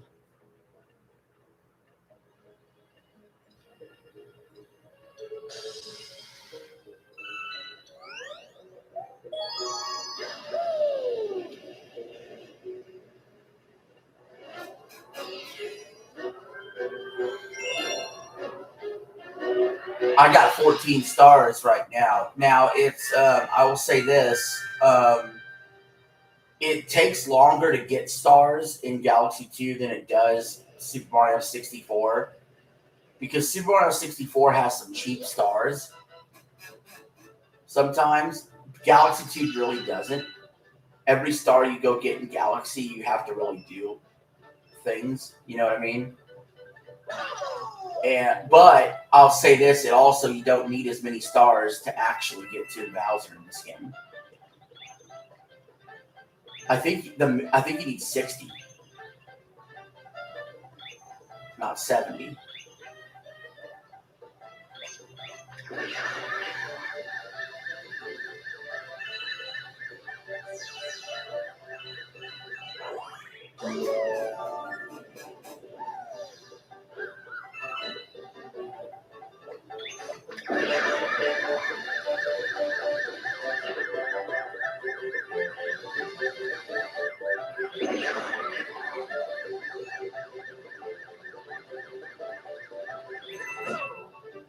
Oh God.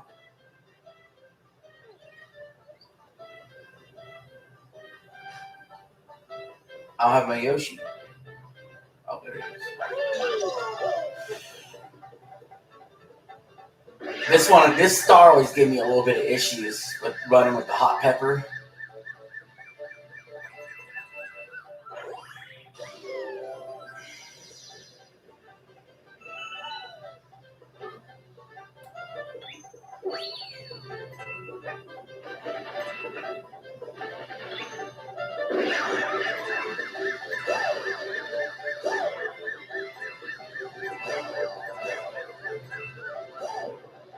Oh, you fuckers.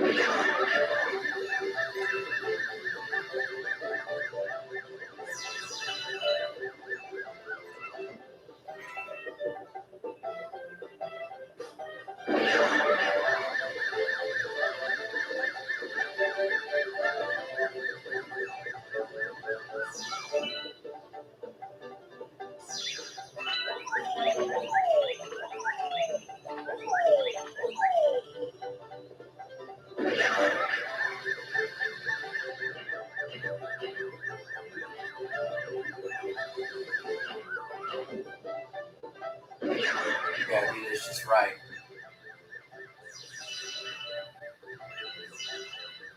Oh wow, I did pretty good that time. Only second try. Usually it takes me like 70.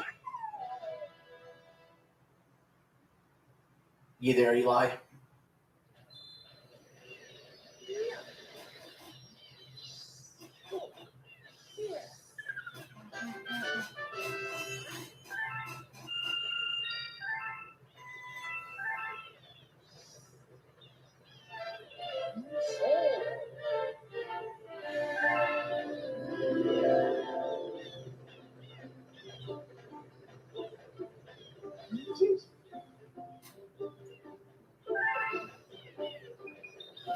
That Toad better have a star. I'm talking to him's a waste of my time.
Are you still playing?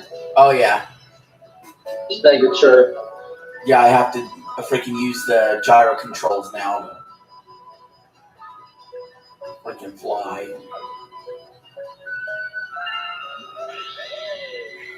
Oh, I was making some lunch. What are you having? Pizza. Nice.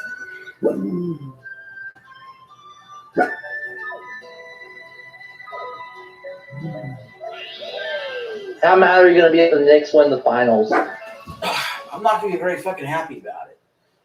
What? I'm not going to be very fucking happy about it. Yeah, I know you won't.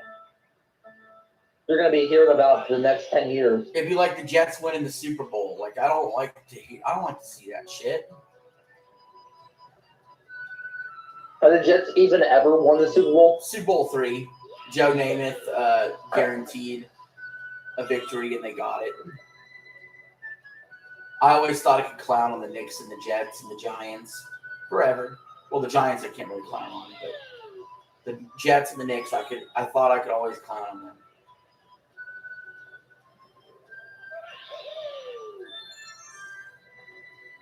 You know, because New York still has the Yankees. They still have the Giants. They still got teams that are successful.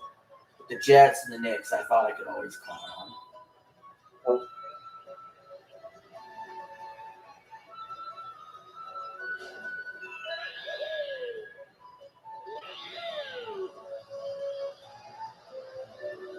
Game 3 tonight.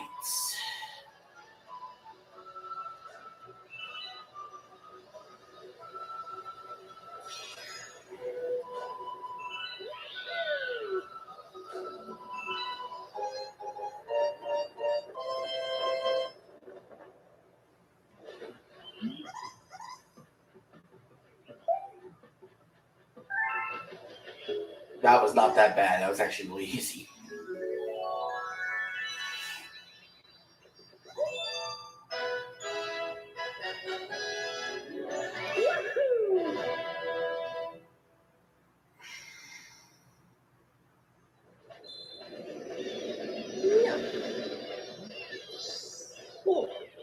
I like Galaxy 2. I'm one of the few people that think, I don't know. I think a lot of people prefer the first Galaxy over the second one. I barely like the second one more than the first.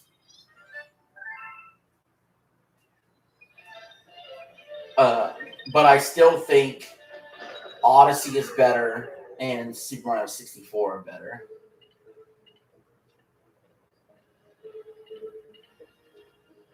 Like, if I had to rank the 3D Mario games, and this includes 3D World and 3D Land also, because they are 3D, there are 7 of them. And if I had to rank them, I go Super Mario 64 is my top dog still. Then Odyssey. Then I would go Galaxy 2, then Galaxy 1. And then I would go 3D World, and then Sunshine, and then 3D Land.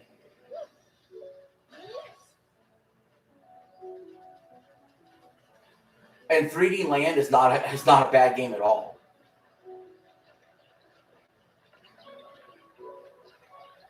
And if that's my worst 3D Mario game, then that's... Actually, no, I think I like 3D Land more than Sunshine, to be totally honest. Yeah, I'll put 3D Land above Sunshine. So basically, it's 64 Odyssey, the 2 Galaxy games, World and Land, and then Sunshine.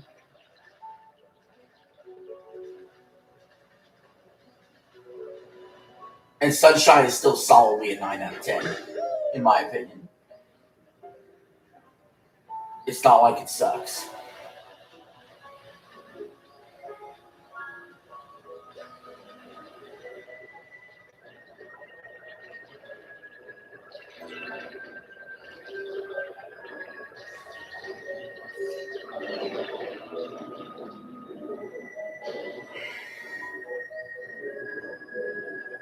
But, like, freaking, to me, 64 is a 10, Odyssey's a 10, Galaxy 2's a 10, Galaxy's a 10, and 3D World is a freaking 10, and 3D Land's like a 9.5. and Sunshine's like a 9.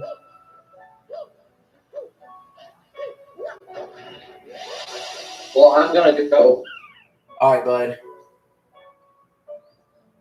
If you come back, send me another invite. Okay.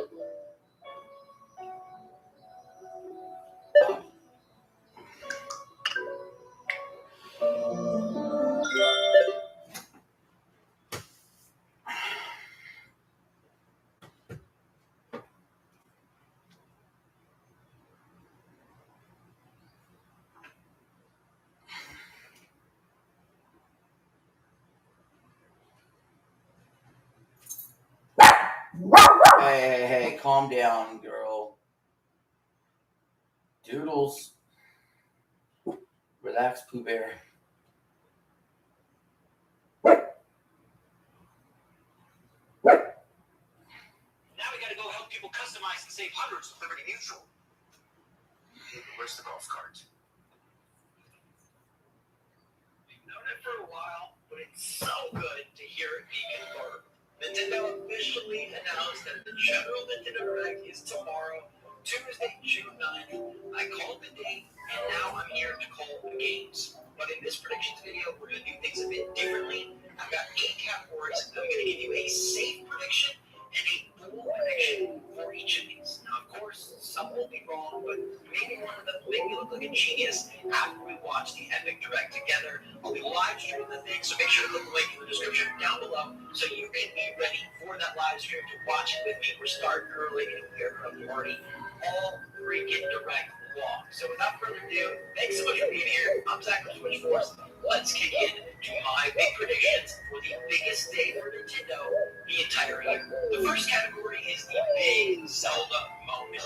Alright, now we know this one is going to be there. Some people are talking about a 40th anniversary humongous segment. Some people are talking about a limited Zelda Ocarina of Time remake. Some people think it's going to be the big holiday game, and it's going to be the massive overhaul with new features, new content, and just a full reimagining unlike anything Nintendo has done before.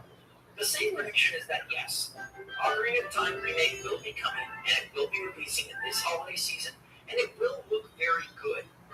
But it will be in Nintendo's fashion, a more traditional remake a la Metroid Prime Remastered or Star Fox, where it is the old game with new graphics and maybe some light flourishes of, hey, some modernization of controls or a photo mode, but it's not going to have revamped content. It's not going to have a massively improved, expanded, different feeling gameplay style, world, or storyline. The bold prediction here, though, is not that Nintendo goes the distance with the Ocarina of Time remake. It's instead that Nintendo has a different Zelda game to show that we did not expect. Perhaps Nintendo does load up a Zelda anniversary segment of this Direct, and the Ocarina of Time remake is but a piece of the pie. There's obviously Zelda Lego sets, we had Hyrule Warriors, and to our knowledge, the next big Zelda is years off. Tears of the Kingdom was pretty recent to Zelda, also got an entry. What could Nintendo have in store? But a new Zelda game might be asking for too much. So the bold prediction here is that Twilight Princess gets the Switch 2 treatment, and Ocarina of Time gets the remake treatment, both releasing this year. Now for me, that is not where I think the buck stops. Most people are saying that a big Zelda moment is going to be the big moment of the Direct, but I just don't feel like that at all.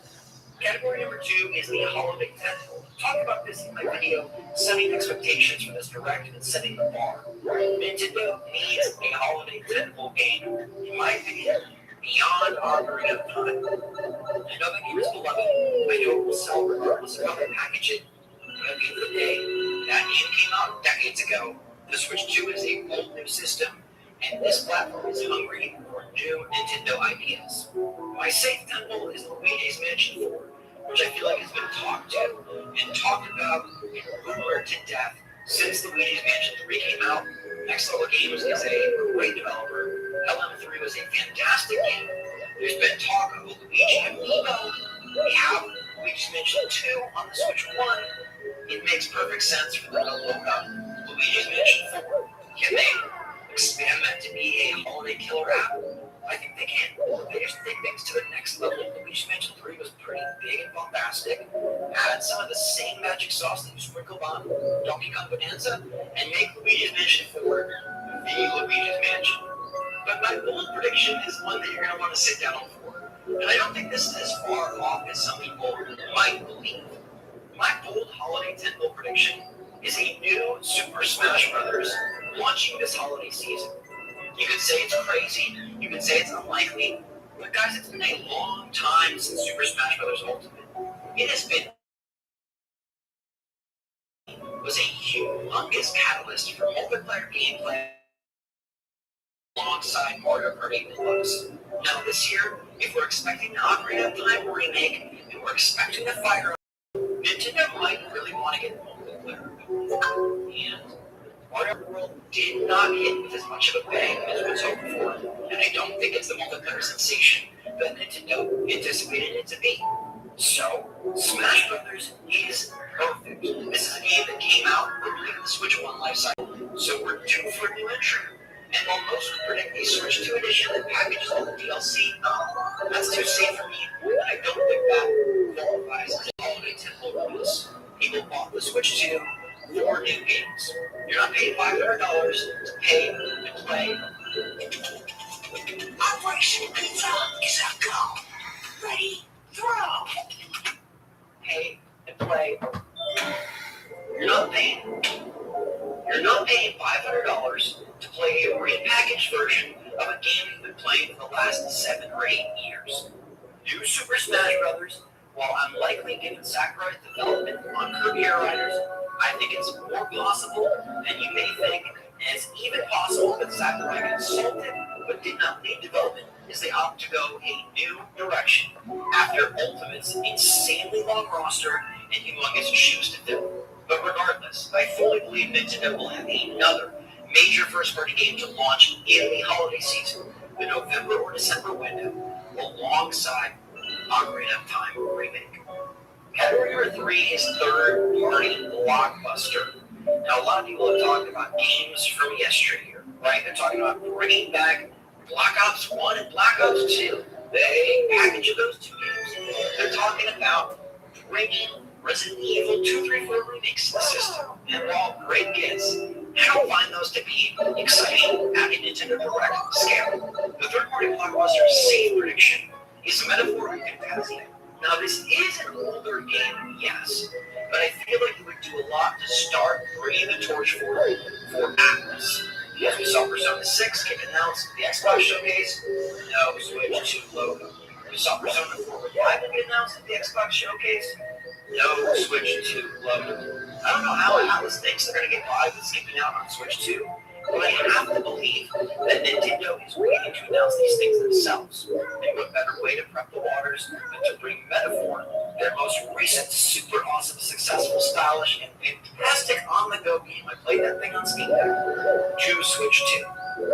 Now, my bold third-party plan has got to be bigger. It's got to be more than just a game from the past. It's got to be a game coming forward. And despite Microsoft saying that they're emphasizing Xbox as the console exclusive, that plan was put into place after Halo Combat Evolved was developed, marketed, and prepared for. Halo Combat Evolved is launching next month on Xbox and PlayStation, and I'm going to say Nintendo Switch 2 as well. This would be a mega reveal for Nintendo to announce. Definitely something that happens at their show, not Xbox's. And while crazy to see Master Chief on the same system as Mario, it's no longer out of the question, and it's no longer even odd. Halo is coming to PlayStation. Halo can easily come to Switch 2. And this has been something that has been discussed for so long, and it's been a rumor for eons, whether it be a Master Chief Collection, or some port, or something from the Halo universe. Gears of War E-Day is an Xbox console exclusive. Halo Combat Evolved, that's a game they can put on Switch 2, and that is another feather in the cap to say, hey, Mario, Resident Evil, and that, and Halo, this system can do it all. Now, the fourth category is the GTA 6 category.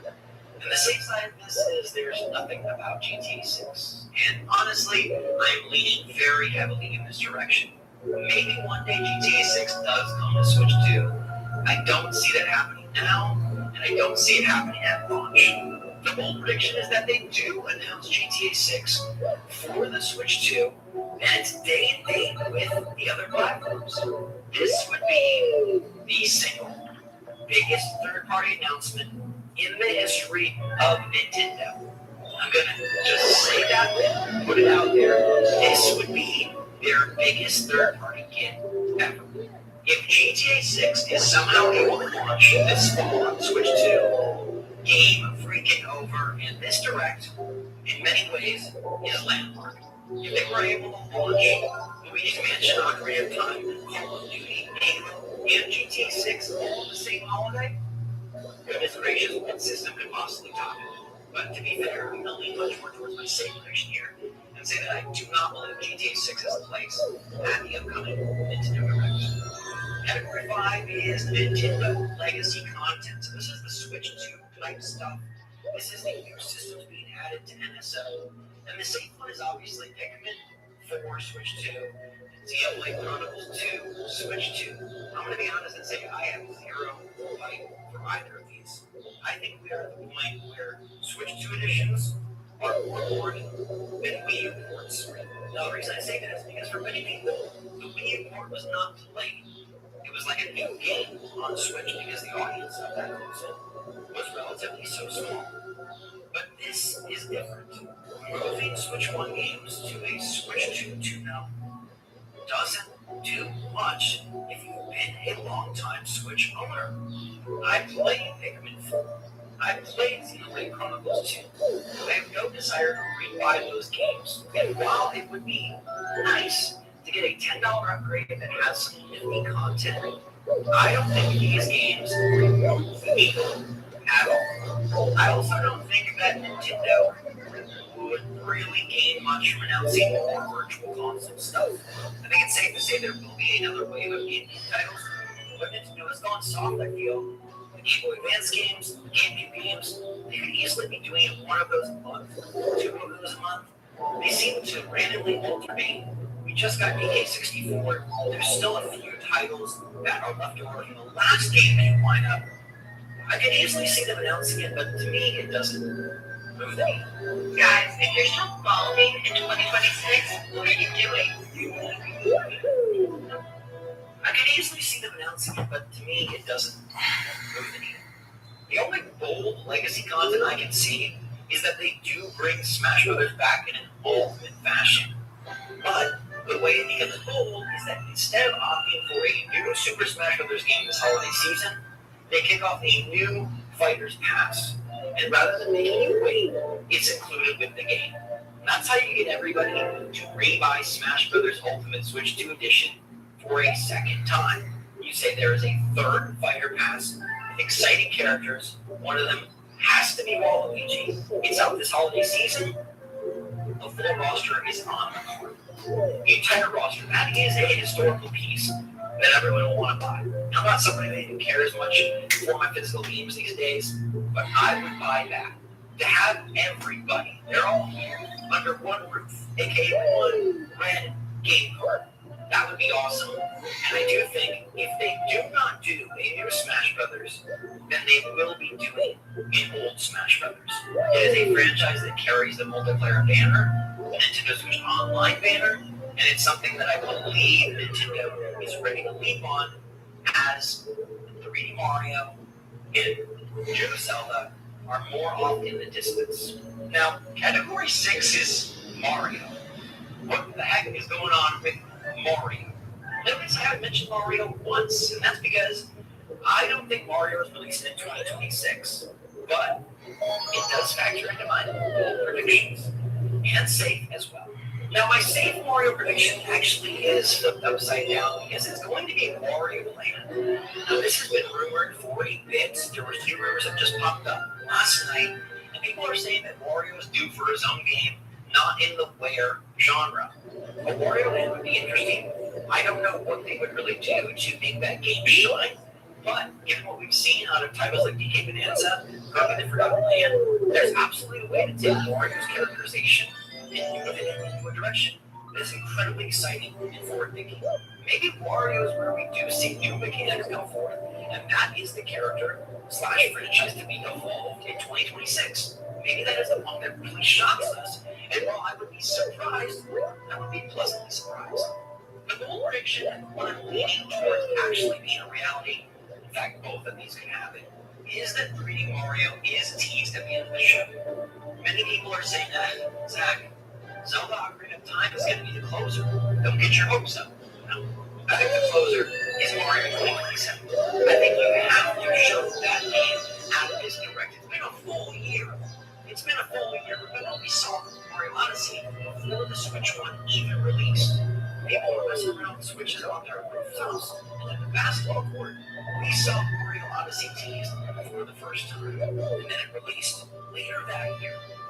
We're coming up on that time for the Switch 2. In fact, it would have been this month. We're beyond that time. We're going to go 6 months more beyond that time with the game not releasing in 2026. So I feel like it's got a title. What kind of Nintendo would Nintendo be if they did not have a bold, new, brilliant Mario to carry the system into its strongest years? You can't wait till you're 4 for Mario. You just can't. I'm going to go one step forward. Let's say that this game comes out first half of next year. I think that Pokemon Wind and Waves being a November title, and there's no need for Nintendo to launch Mario and Pokemon in the same month. You're not bumping either of those games to October. You're not bumping either of those games to December. They are both holiday carrying titles. They are tentpoles in the most literal sense of the word.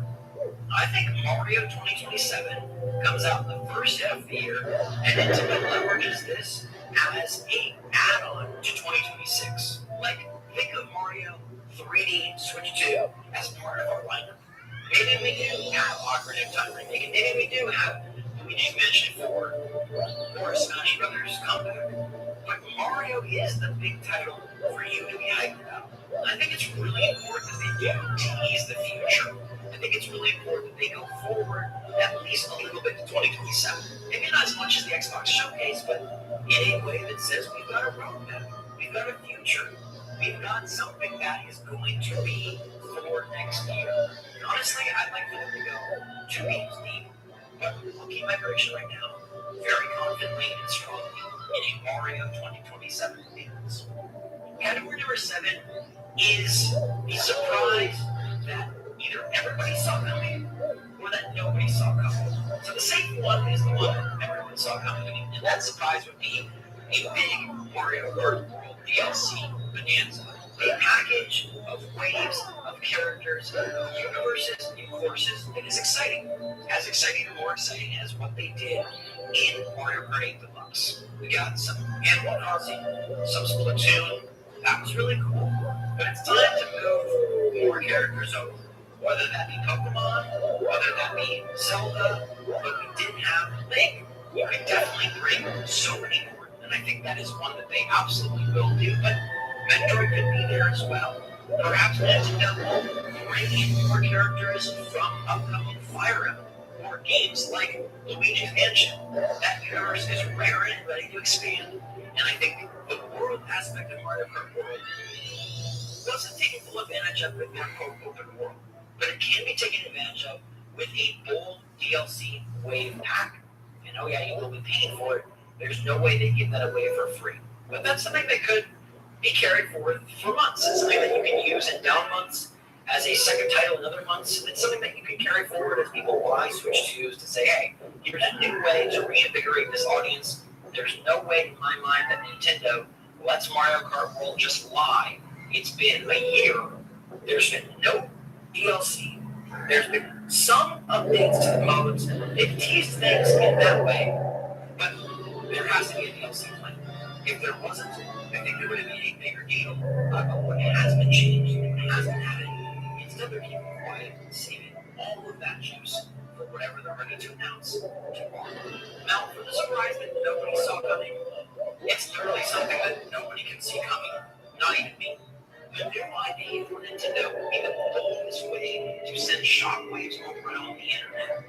Now that we know they're capable of transforming a franchise into something that becomes a staple for Nintendo, as they did with Splatoon, I'm ready for the next one.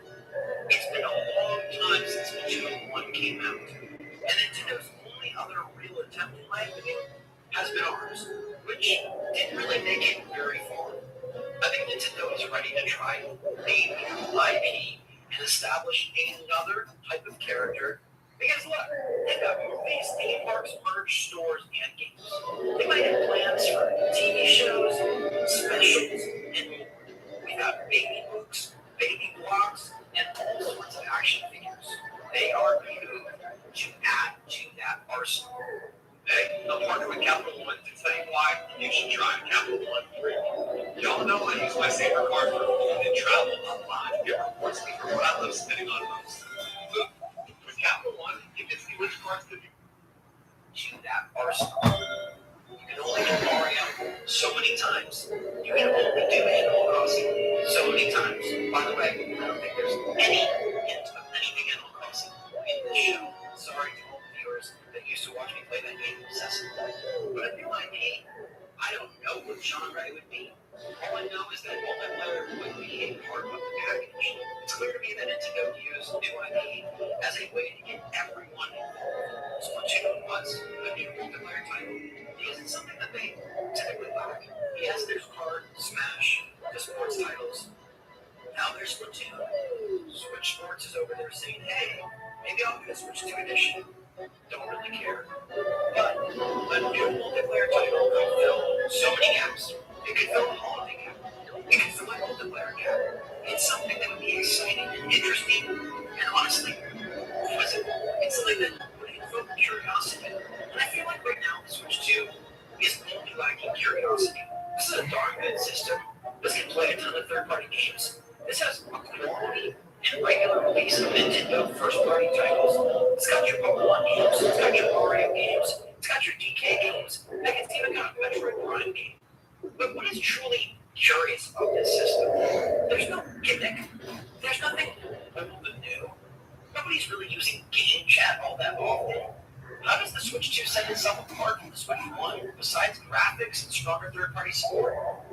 Via a new IP that is only on Switch 2, and that established itself as the face of this console generation.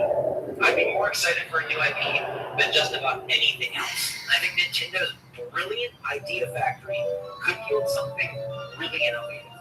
Look at what they've done with games that should have been boring. Something like Yoshi Mysterious Book should have been really simplistic, and yet it's quirky, creative in a way that nobody else is really tapping into. Mario Wonder reminds you that, hey, they can be weird when they want to. And even the entire movie of Splatoon, Square Enix around a map to try to cover the most area, it's pretty novel. It seems normal to us now after 4 games, but hey, it's pretty novel. A new IP would be one of the boldest things Nintendo could do, and definitely one of my favorite ways that they can cement this as one of their very best directs. Now, my 8th and final category is the unhinged moonshot.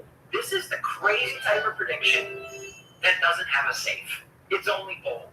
This is something that will not happen, but I'm going to say it anyways, just because, hey, maybe it could. And this would be the most talked about thing for Nintendo in years. And that would be announcing a PlayStation partnership. Yeah, that one is, I think, too weird for reality. But is it that crazy? Nintendo was able to forge a partnership with Microsoft with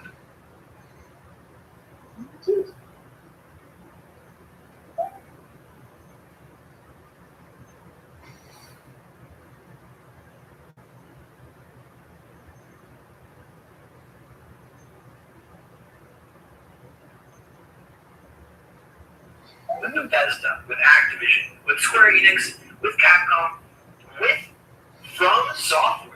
Duskbloods doesn't show up in my predictions, but I think that game will definitely be at this show. It's just so obvious I didn't want to include it. But if Nintendo was able to leverage even some of Sony's greatest IP, imagine the You ever notice the best days don't happen on the screen? They happen.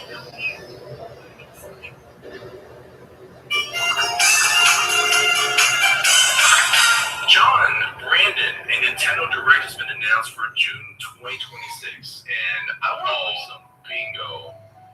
So I assembled my friends to play some bingo. We're gonna do some bingo predictions this time. We usually do our usual, typical Direct predictions and whatnot, but I wanted to do it a little bit differently around this time. So, John, do you have a prediction for us?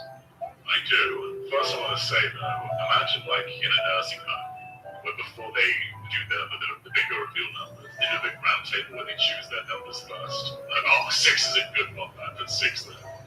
But I do have predictions for you, Daniel. I'm feeling good about this season, because all the other shows so far have been good. There's been some good stuff, but nothing's like really blown me away presentation-wise, so I need Nintendo to save the day. And my first prediction is, because so far most first-party Switch 2 games have kind of been tapping into what Switch 1 didn't do, I think they're going to keep doing that. And our boy, Wario, hasn't had a land since the Wii, and I think that's a damn shame.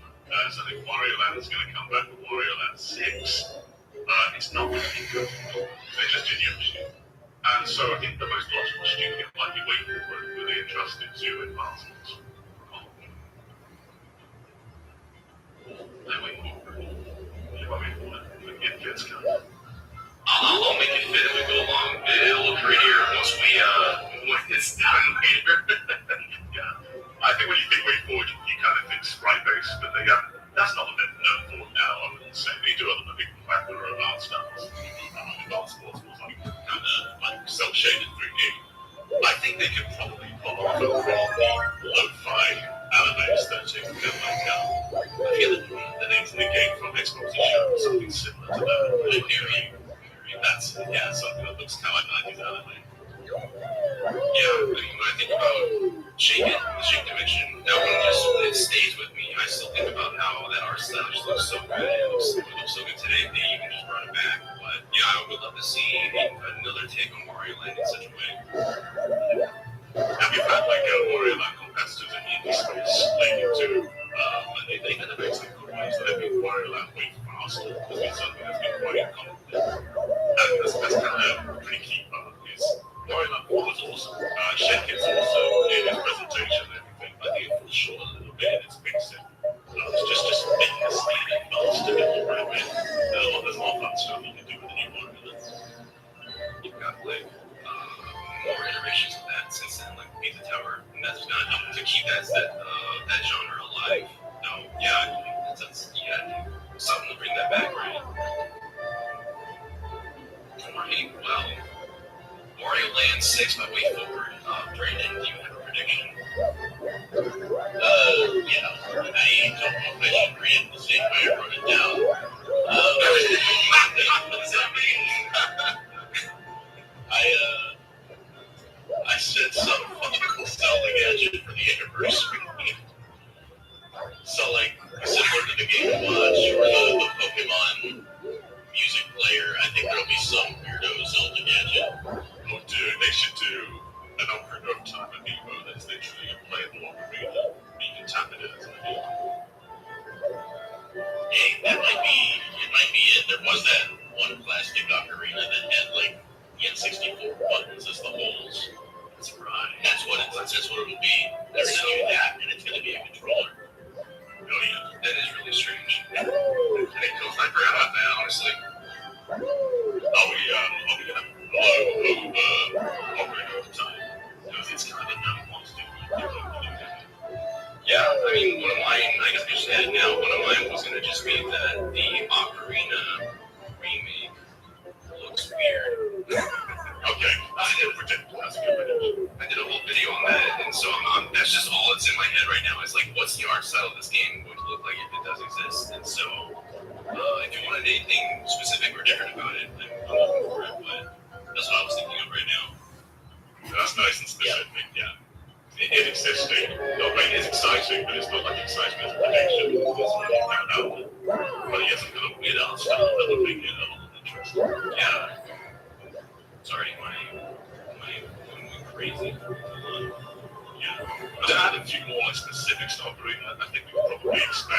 voice acting. Like proper, orchestrated cutscenes and things like that. Like electronic soundtrack. I think they're pretty trying, like, the presentation somewhat to Zelda's kind of like it's a way to do. Yeah, the production of this one is going to be so interesting to like see unveil because like you can think you can just do Ocarina of Time in 3D but upscale the rest to just especially with now that the standard is with Star Fox on Switch 2, like there's going to be a lot more into this, I believe. Right, I think Awakening was kind of a funky looking game too. It's a cool looking game, but if anyone looked at Link's Awakening and thought they should be making it, it's like little models. Wouldn't be surprised if they add some more referential material to other Zelda entries. Or like Tears of the Kingdom, which feels like Ocarina of Time a lot in its plot. Sure, it's a fourth timeline split, but Gary doesn't show up that day. Yeah, that just slept in. That'd be crazy. But yeah, I guess does that count as all wrap up into one prediction, or do you have that as a different one for you, John? Do you have a different one? Let me keep that one as Zelda. I will predict. Okay, this is kind of out there as well as I'll be a bit more specific about it. Switch Sports 2. I think it's very likely Switch Sports was a big hit commercially. I think the twist in this one is it's going to be all about extreme sports. Because Switch Sports was very iterative of the original Switch Sports. You could just be iterative of Resort, but I don't think that's going to be that interesting. I think they should go with, they take some stuff from them, so when you can take jet skis and make it a lot more like wave race. I'm picturing skateboarding, snowboarding, I'm picturing parasailing, I'm picturing just lots of stuff Switch Sports doesn't typically do. I think you can kind of revisit that sort of GameCube era where extreme sports were really big and touch upon IPs that Nintendo probably aren't going to bring back. You want to do a save hundreds with an individual customizes your car insurance. That's great, but can you ask your friend to stop digging into the brain? I can ask him, but he's not going to. Only way.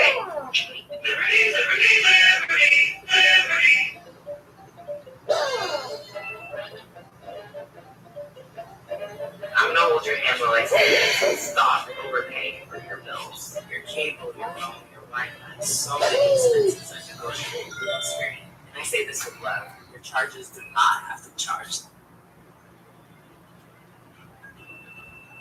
See, Nintendo already is extreme and especially extreme sports.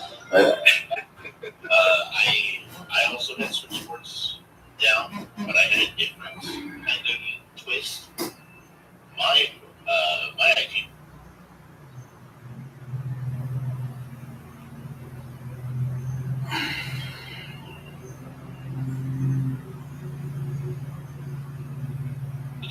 Was having 20 players like on an island, and then you do like a Survivor game show type thing, where you play the sports or the mini games, and then people get eliminated, and the other players have to vote them out afterwards, like other teams votes. I think that would add a lot of flavor, and I'd like to see a me version of Jeff Pro. The best going on for Switch Sports is definitely that big multiplayer focus where you just get eliminated team turns and take this. But that double counting stuff's kind of the way to go. Yeah, and I don't want that to be in with some of the offline functionality that was missing from Switch Sports. But I think this being a big component would be fun. Yeah. With that aside, do you have another prediction for us, Brandon? I do. This one kind of came to me recently. The classic Resident Evil games in their original forms were released on GOG and again on Steam.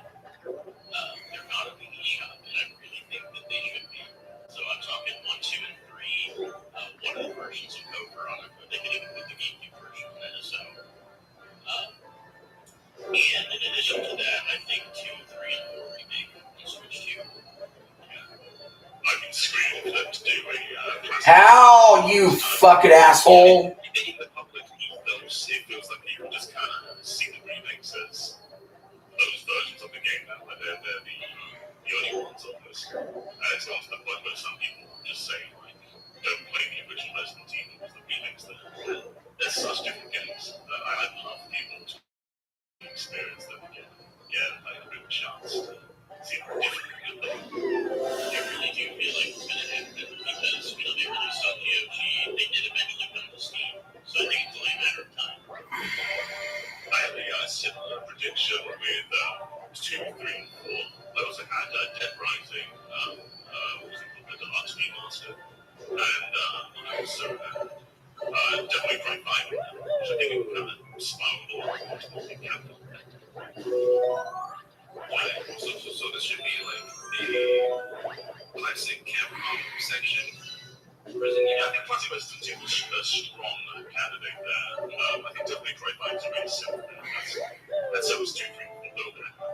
I think it's about Classic Resident Evil. DMC on the Switch. Oh, DMC, that was the other one. I didn't make it a Switch.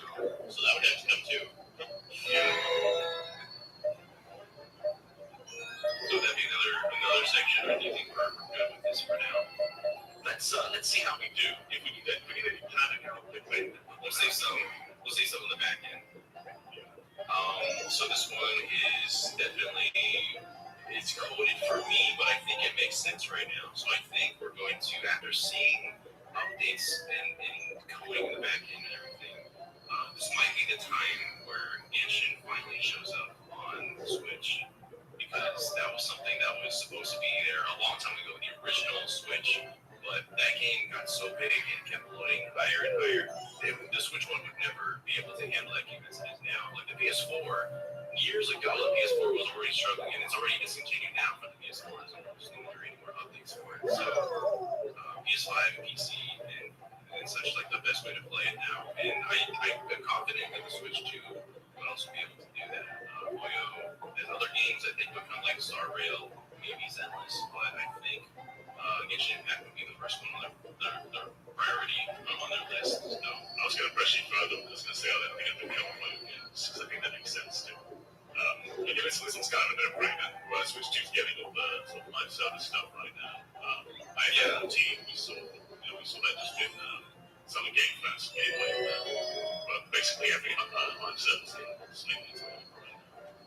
Yeah, I guess it does feel like a safer bet. It seemed so like a random shot in the dark beforehand, because somehow it just disappeared into the ether. But now we have this possibility, and even with no mouse mode, it can have mouse mode control, because that's how I control PC. So that you can get natural fit for it. So, that's all pretty unsurprising from me. But what do you have? Do you have something unsurprising or very surprising for me, John? I don't think this is crazy surprising, but it's also the likelihood of it happening is pretty high. I just wrote down Mystery Dungeon, because it's been a little while since we had Mystery Dungeon, but that's too vague. I think Mystery Dungeon is going to return to its Dragon Quest roots, where it originally started. So we've had lots of spin-offs over the years. We've had Pokemon, we've had its own sub-series, we've had Dragon Quest, we've had Chocobo, and all part of the same thing. Yeah, I think just say Mystery Dungeon is too vague. I say Dragon Quest is Mystery Dungeon. Okay. Reneko or Yankees? I mean, it's only the Yankees would be cool. Yeah, I think either the say Yankees sequels back. There's a Yankees in Vegas. You can never keep him. Gotta get people ready for the eventual Dragon Quest 8 remake one day. So gotta choose a Yankees to the people. Like I said, that's the guy from Mystery Dungeon. You know, bro. That'd be cool though. Yeah, I can play more of Mystery Dungeon. That's such a fun series, and I haven't really delved enough into it to really get a feel for its flow. But I know local Mystery Dungeon is so highly beloved, and I would love to see one that leads more back to its roots. Yeah, absolutely for sure. But next up, Brent, shoot something at me. So I keep thinking about the Zelda 4th anniversary and the last couple anniversaries. Like I said, the gadget thing that just kind of dropped weird stuff. This one's less weird and more. I think it's finally time for a Zelda turn-based RPG. Okay. Zelda has not entered that realm in its 40-year history, and I think it's long overdue. When I was younger, I always wanted a paper Zelda. Just paper Zelda characters. What do you think the developers would envision when you think of Tony Zelda? I do envision it being like in-house, but I guess intelligent systems would make sense. If it's not intelligent systems, maybe they team up with Square Enix and work on something similar to maybe like Super Mario RPG. I think it would be bigger in scope, and I think in some ways it would probably serve as like a celebratory title.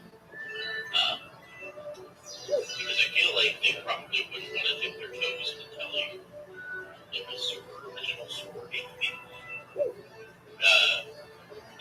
It's hard to say because like the whole timeline stuff is weird. It would be great, so a lot of RPGs use like magic hits all the time. Zelda would like to figure out like some things like the chain to attack or fire shields. Yeah, I would love if just a little Goron dude was a party member. There's all these races in Zelda. It's like some kind of writes itself. So ways you can like imagine summons in that way, and you can like summon different. Like I don't even know where to start with summoning. Would that be like some mechanic you can add in as well? A giant Kuko. Oh man, that'd be so cool. Oh man, There'd be a Kuko enemy, and every time you hit them, it just let me aggro me to build up. Can you imagine if it is Square Enix that helps assist with this, they just make it like a giant Chocobo reference, but it's a giant Kuko instead. That would be very cheesy. This would be really cool. Yeah, love this. Yeah, oh man. Now I'm gonna be very depressed that it doesn't show up if it doesn't. So Hey, we just gotta will it to existence at some point. Alright, well let me see here. I think I'm gonna be very specific with this one because we haven't heard anything from Fire Emblem since its announcements. So I think I'm gonna go ahead and say that Fortune's Weave is gonna show up in August. Okay. And I think, people are like panicking that there's been no news for Fire Emblem Fortune's Weave. I keep saying that it's essentially like their Splatoon Raiders situation. They announced Splatoon Raiders. It went silent for a very long time, and then we got news for it very recently, closer to when it was going to be released. And so, I think after we get like Rhythm Heaven and Splatoon Raiders, this will be the one that lines up next, and then maybe who knows going to be up for the holiday season. But I think we're going to be seeing this coming up very soon. Nintendo's strategy. Yeah, Nintendo's strategy is announce a game. Comes out a few months later. Like, there was a strategic reason they announced Fire Emblem when they did.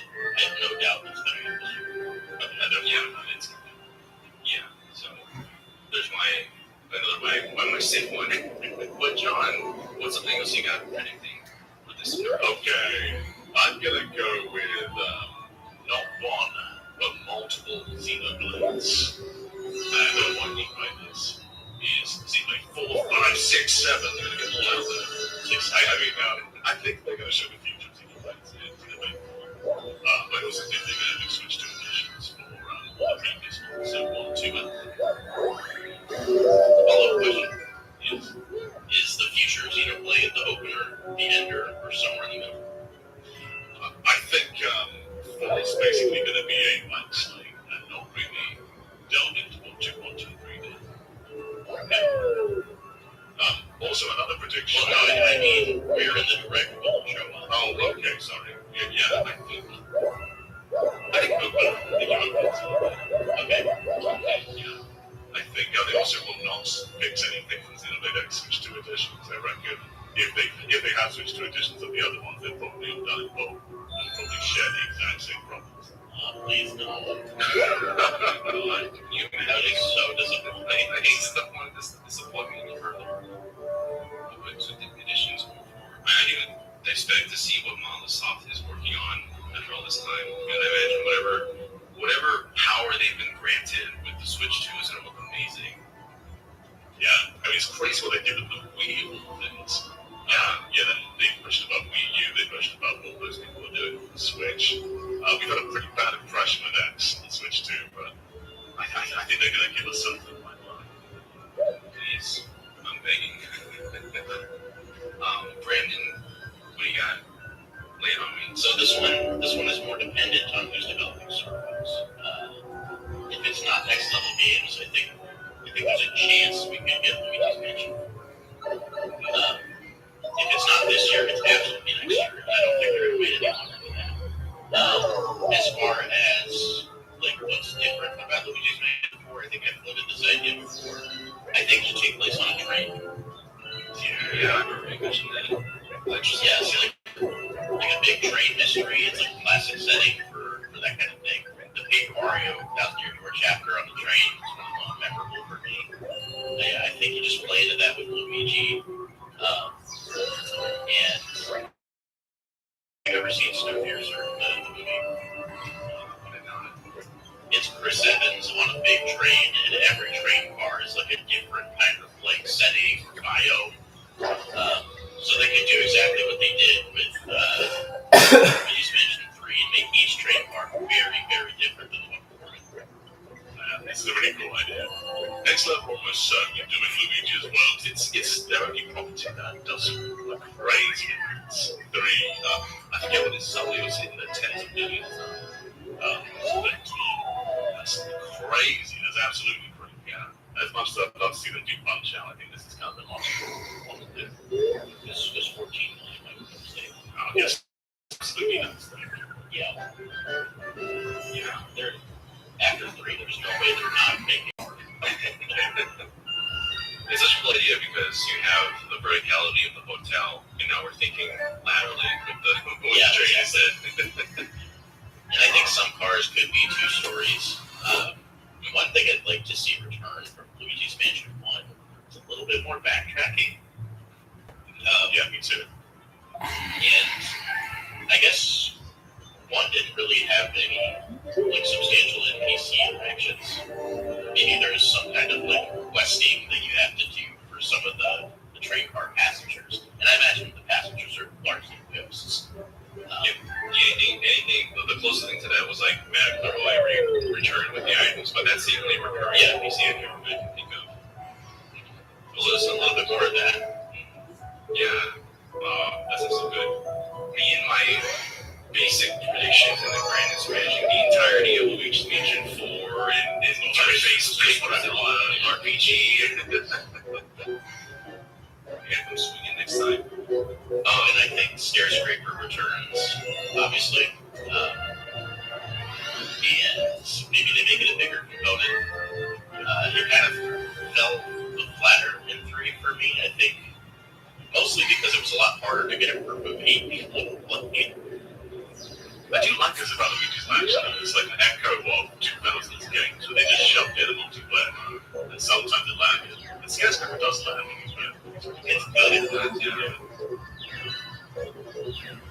Alright, well, what could I predict coming up over after that? Nothing really that's gonna pop like a whole really cool concept for Luigi's Mansion on a train. But obviously I've been thinking about this for years.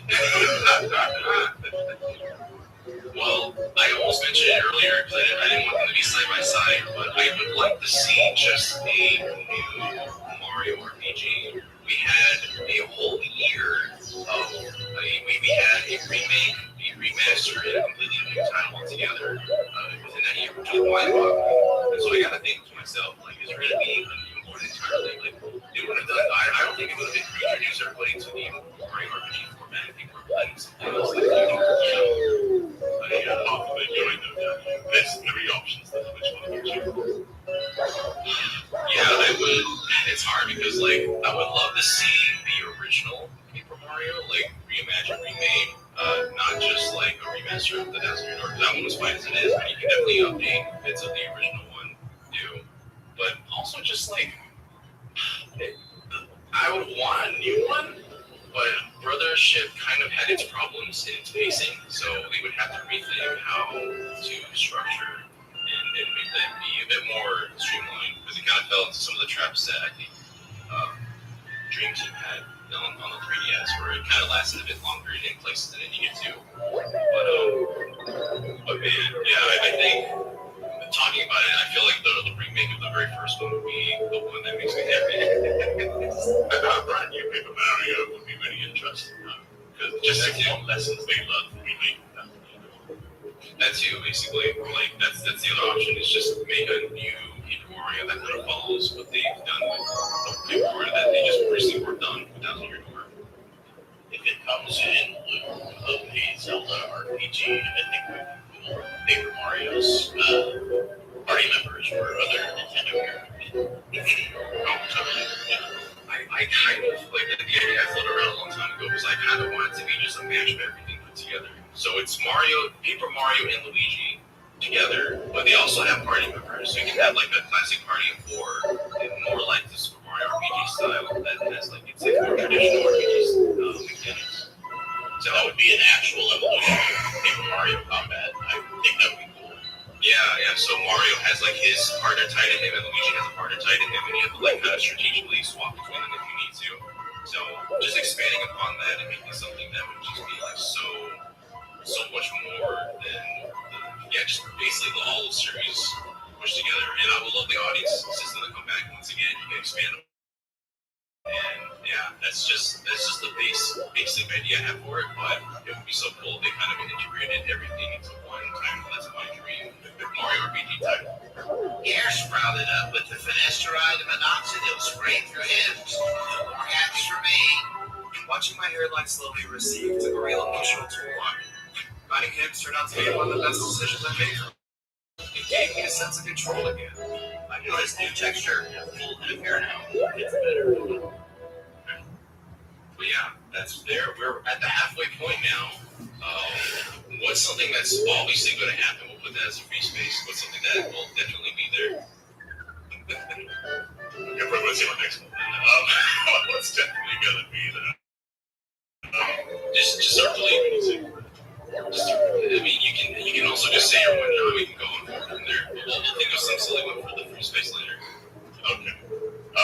Well, my next one is going to be a brand new one. Not tied to Tetris. And a brand new art style. We've been rocking the Guru Tetris for a long time now. And every game looks the same at this point. There's a brand new art style, brand new cross-story characters, even just like a total refresh. And then they can keep a couple of the icons like Ringo. I think most of the cast is going to be totally new. They also brought Sonic into Guru Tetris 2. I think they're quite well the same characters. Yeah, we need more. But he kind of just still fit in with the cast in some weird way, because they're all a bunch of weirdos. Exactly, yeah. But then they have Formula, the Formula can be very similar, especially the Apple Arcade game that came out last year, and the year before. So I think they have to differentiate, otherwise it's just going to be like, this is bigger Tetris without the Tetris. What if they did an iteration of the one on 3DS RPG one that never Chronicle? I love that. Yeah. Are you a big Wii U fan, Brandon, or are you a little versed in the puzzle genre? I wouldn't say I'm averse. I'm just not very good at them. But I do enjoy playing them. I love Tetris. I'm just not very good at it. Until this one's going to see the flipping, the motorboat Sonic's playable. And now it's going to be, Hell yeah. That's going to be my ticket. They're going to get me with it. What is something you're looking forward to? Well, the Mario RPG will spawn another idea, but I kind of want to hold on to that for a little bit later. John's also spawned an idea. I think we'll get a new Taiko no Tatsujin, but I think it'll be Nintendo exclusive, and it will be largely focused on Nintendo exclusive. I'm going to say that. Donkey Kong long touch. Oh my god, It's pretty much what it is. I mean, it's the same developer, though. Yeah, it's kind of reskinned. Yeah. And Big Donkey Kong, it's, yes, J.I. at the end. Oh, I wrote King. I got you. I can spell. We have, what, 4 Type of Intensity games on the Switch. There's Drum and Fun, Rhythm Festival, and then the 2 RPGs. Yeah. So I think if they're going to do another one, having it like be focused on a specific thing like Nintendo tracks, I think you have to. They've done a few of them before. Yeah, but Monarch Go, Odyssey was in there. That's pretty medley, I think. Yeah. So yeah, just fill out an entire soundtrack. If you have Nintendo Switch Online and you have Nintendo Music, maybe there's a drum pad for each of the tracks on the surface. That would be cool. Like, do you sync your phone to the Switch, or do you just have to press play at the right time? Oh, no, I don't think, well, that would be really Nintendo stupid, so I can see it happening. But I think they could just be in the games or out live. That'd be amazing. And outside of what I was expecting to do, the Valve, see, I mean, that you would bring back Don-chan. We need to see more of Don-chan out here. I love that little man. Get Don-chan Amiibo. And this is how we get him back into Mario Kart. We finally get something for that. But This will be one. Do we think there will be anything Mario Kart? Because it's been a whole year. There's been no characters, no tracks, no costumes, and we did get the Bob battle mode. So we can't say there was nothing, but did we get anything for Mario Kart? I think yes, but not what we wanted. I think, I think that'd be cool stuff. Maybe like 200cc. Maybe if you want that sometimes. But not the big DLC. Mario Kart, not DLC, 200cc. Yeah, it's not good. I think that's a mistake. What do you think they want to do? I don't. At this point, they've set a weird expectation with the booster first pass and supporting Mario Kart 8 Plus for like a decade. They essentially Mario Kart 8 10 years of that. So it's hard to say, honestly, if we got a year without anything, the whole Switch life cycle is up in question. So I don't think it's pessimistic. people are largely unfair to Mario Kart World because Mario Kart 8 did have like a decade to add content to it. Oh yeah. I do think there's DLC coming. I don't know if this is the time for it. I think the reason I say no to DLC is the installments, which is good. Mario Kart is largely played multiplayer. And once you introduce DLC with the minus player rules, so you want to make it as full as possible. I've been saying this since the launch. I don't think any DLC for Mario Kart should cost anything. But yeah, it's expensive. It's an expensive game, and exactly what you're saying there. I don't think you want to divide the player. I mean, look at Splatoon. When you add stages to Splatoon, they're free. So I think that would be a smart play, but who knows? That's exactly what I was thinking for Mario Kart, was that they're going to follow Splatoon model and just kind of gradually introduce bits here and there. Not a whole bunch of points. Probably maybe it'll be like some big DLC, but free update and content for tracks or whatnot. But yeah, I mean, you're paying for the whole game, and it left people feeling a bit, underwhelmed in the amount of content we have right now versus what we might expect further down the line. So, If anything, I think you could make it an NSO for it. Yeah, you could with the booster pulse passports. I think there's plenty you can do with the base game without like adding content. Like I think you can make like custom knockouts or just decide it's like on the block map and like which one you want to go to next and just look for custom paths. And the battle arenas are really neat for helping that balance. Just to make a custom like choose anywhere. You guys gonna go potty? So, and also all class is You gotta go outside. we need to Little man, you gotta go outside. An actually different mode. We need to have certain these. Little man, let's go outside. Little man, outside. Like premiere that in, Outside. in the city, and that just makes so much sense already. If that's the premiere list. Yeah, I guess a better question is Mario Kart appear? I mean, let me see some. So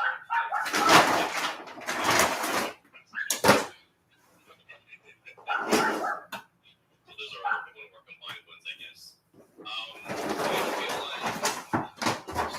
like I'm too safe to all these, but we're gonna probably see not a hit like the Tales of Remaster, the next one, Tales of Remaster, and everyone knows probably that these who's been keeping their unit on has been a listing for Tales Quiet. of out there.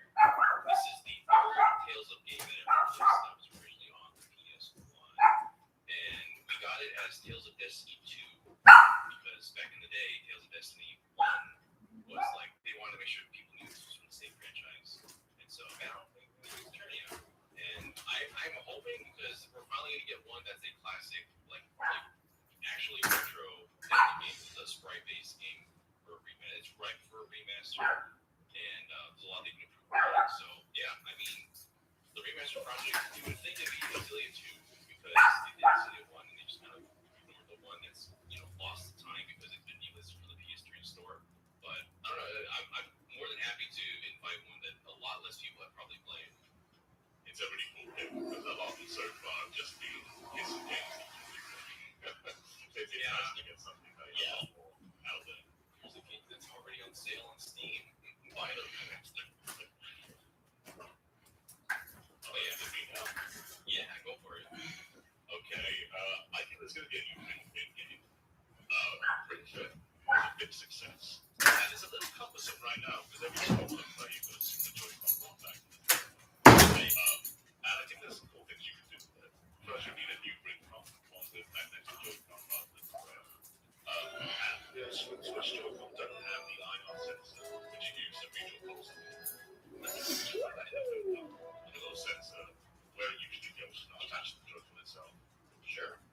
Yeah. But largely, I think the hardware power of the Switch 2 is going to be the real selling point. Because you spend a lot of time taking your surroundings when you're jogging, whatever else, and just making it look really beautiful. It's really cool. Do a lot like those when exercise. Yeah, for the most part, I think just the Ring Fit it's just such a random game. Yeah, Ring Fit. I played a lot of Ring Fit when it came out. And I would love like an easy way to play it again. Just with new stuff, I guess. It doesn't need to break ground necessarily if people did. Like they added like a free running mode to the original game, right? They added a bunch. They have the rhythm mode as well. Free run mode. I think it would be neat if there was a more open space that you could kind of 1,000. wherever you wanted to. Like a nicer, like bigger 3D environment. Because as much as I like Good boy. game mode, you always were just kind of going in straight line. Yeah. Picture now the 4K burger. Oh my god. That glistening sweat in 4K. Ray traced as well. Pretty sure he's just like reflection in his beads of sweat.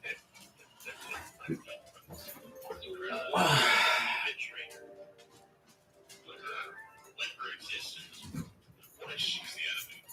What if she's the That would be really motivating. To play the game. You have to overcome your fitness must overcome that of the Wii Fit trainer. The disciple must overcome the master. I mean, just he's being controlled by the Wii balance board. Yeah, I know his board is upset that he's been replaced.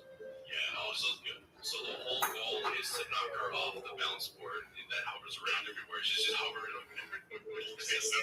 Other kind. She's got too much balance.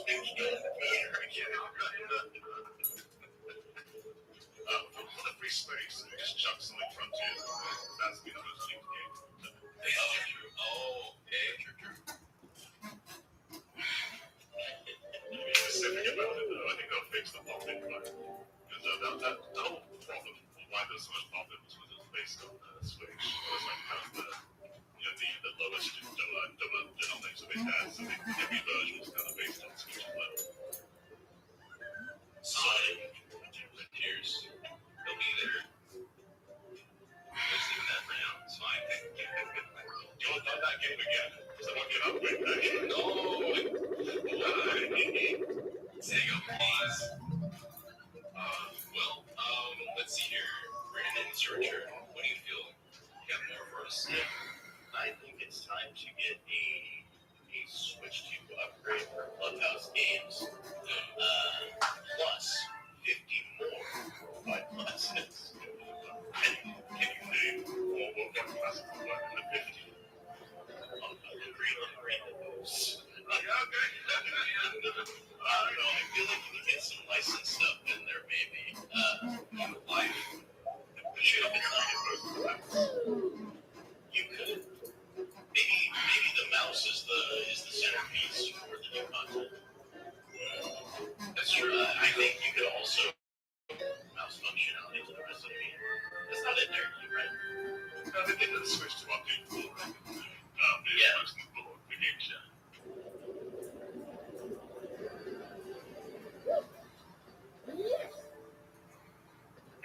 You have a low credit score? Do you want a credit card that helps you rebuild credit? Where do you go? Critical. Asmongold has put out a pretty hot take when it comes to the new Stellar Blade Blood Rain and the age of the protagonist. This is his initial reaction to the trailer.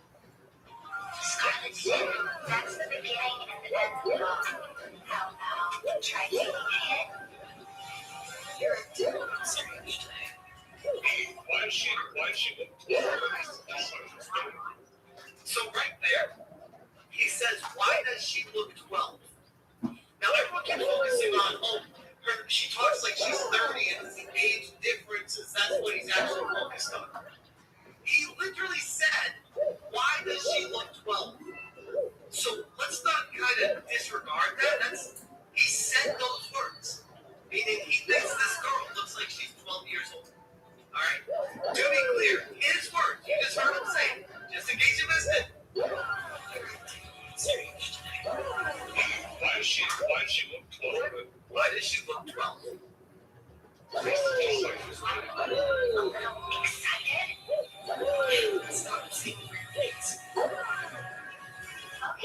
take it easy.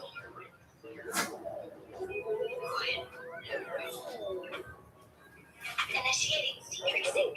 Ready, Angel. He looks very confused.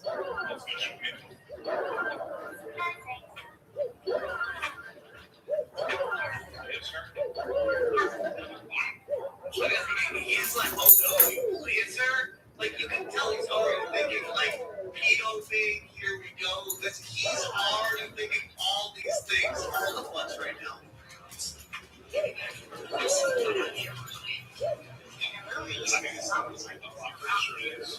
So that was his initial take on it. The only correct thing he said is that the English voice is way off and doesn't match the character. Other than that, he clearly hasn't been around actual Asian culture or people outside the USA. And he did have a follow-up to clarify later on in his stream. Here's what he clarified with later. The new character in Stellar Blade, right? And a lot of people are really angry at me for saying this. They say woke individuals be like, we love women as long as they're androgynous and broad shorts and a man jaw with women and we hate women. And so I responded back to this. I was like, not gonna lie, I think this character looks too young, and I don't think her voice actress matches her appearance either. He doubles down on saying the actress looks too young. Why would he keep saying that? Very strange, very strange. Almost like in Asmongold's mind, Asian women are not allowed to be in games because they look too young. Again, I feel like that's like a self-report when people are looking at this character and that's the first thing they're jumping to is POV. Even the first game was perfect. This one I was a big fan of. Maybe I'm becoming an old man. That's just my 2 cents. Still looking forward to the game, though. So this got a lot of people mad. It did. It got a lot of people pissed off. I'm Asian. My sister looks like that. She's 26. I don't know any. So Someone in the chat. This is, by the way, by and large, everyone who's responded to my comment section talking about this game in Korea saying, I am someone in this area. This is what people look like here. These are their ages. They're in their mid-20s, and they look young. That's what it, like the blessing of the genes of an Asian person are typically looking younger and appearing younger than other areas of the world. That's just kind of what happens. Did you know in Capital One, you can see if you're pre-approved for card offers with no impact to your credit score? Don't believe me? Try it for yourself. Today, I'm partnering with Capital One to tell you about pre-approval. When I moved to New York, I needed a credit. Welcome to the Herd's official YouTube channel. Make sure to like and subscribe. Don't forget to check out the Golf Hour Podcast. All of our NFL instant reactions and more football content. So the story that broke Friday, the governor of Indiana, Mike Braun, was great, is that the board of directors of the Chicago Bears has said, yeah, I think we're going to move this thing right across the border to Hammond, Indiana. It's not ideal, and it's not totally done. Remember, the Bears own 326 acres in an area called Harley Farmington Heights, which is, it's north of town. So, just remember, Jerry Jones, one of the richest owners in the Dallas Cowboys Stadium, is somewhere between Dallas and Fort Worth in Arlington, which has all the charm of a strip mall. Kansas City's moving to a new state. The Niners play in nondescript Santa Clara. That is the world. This is the latest litmus test on how people, sports fans, deal with change. And change is almost always good. It really is. Baseball's made 6 or 7 tweaks. They've all worked. That doesn't mean all change is good. I think March Madness going to 76 teams is nonsense.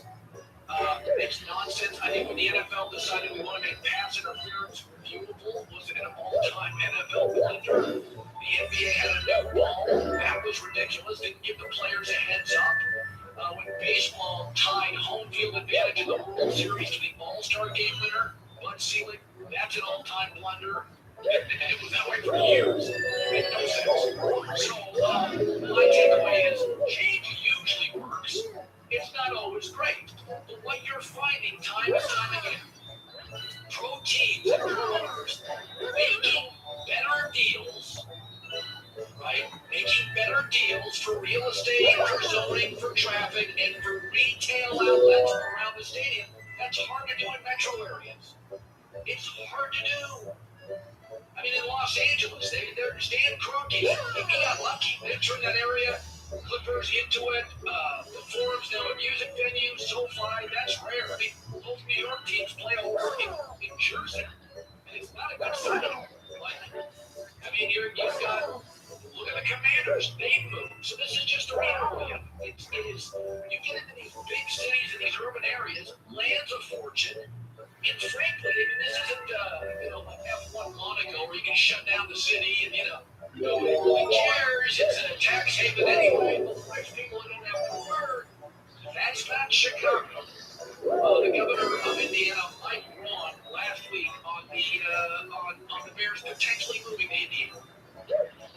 Think about how much more stadium you're going to get built for the money in a place that's got a much lower cost of living and an economy that's on fire. It's still the Chicago Bears. People are freaking out there. You're not changing the name, right? No, it would be obtuse to think it would be the Hammond Bears. It's the Chicago Bears.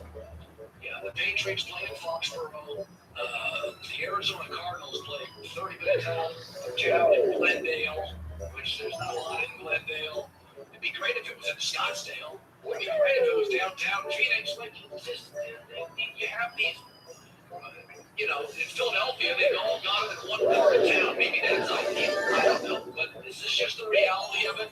By the way, there's no World Cup games in Chicago, which is crazy, right? You've got them in the summer. You've got them in Houston, Dallas, like these sweltering cities. You got one in Seattle. How come not Chicago? Because Rahm Emanuel, the mayor, at the time of Chicago, said, I'm not writing a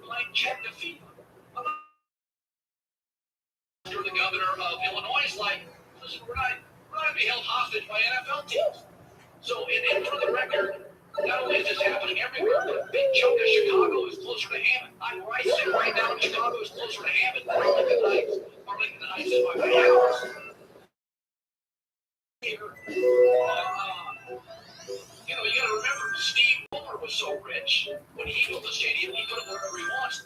All of that came out of his pocket. Stan Kroenke. You're like, well, how did Stan Kroenke get that great spot in LA? He paid for it out of his pocket. And by the way, he was so rich there was like a $4 billion cost overrun. And Kroenke's fans, you know, he's paying the bill. Kroenke's much richer than the Johnson family or the Mara family in New York. So he can do it, and he got saved. So it's going to be okay. It's not ideal. You know, Santa Clara is not ideal for Niner fans. Coming up next, told you. I swear to God, it's not great. It's not the end of the world, but if you want to win an NBA championship, there's almost one rule with the new CBA. That rule is you can't pay like a number 3 starter, number 1 or 2 money. You can't pay a number 2 starter, second best player, number 1 money. Or suddenly you go from Oklahoma City champion to Jim Homer. Austin Reeves and the Lakers. Uh-oh, here is the latest. Coming up now. Ready?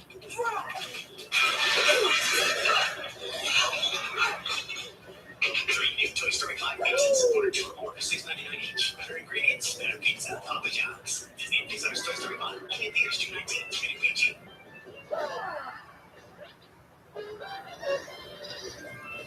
I wish I could pay for my TV by the day the weekend. I wish I could. James, sports technology. Introducing passes. Get Black TV for the day weekend, starting at $4.99. Slate lets you do that.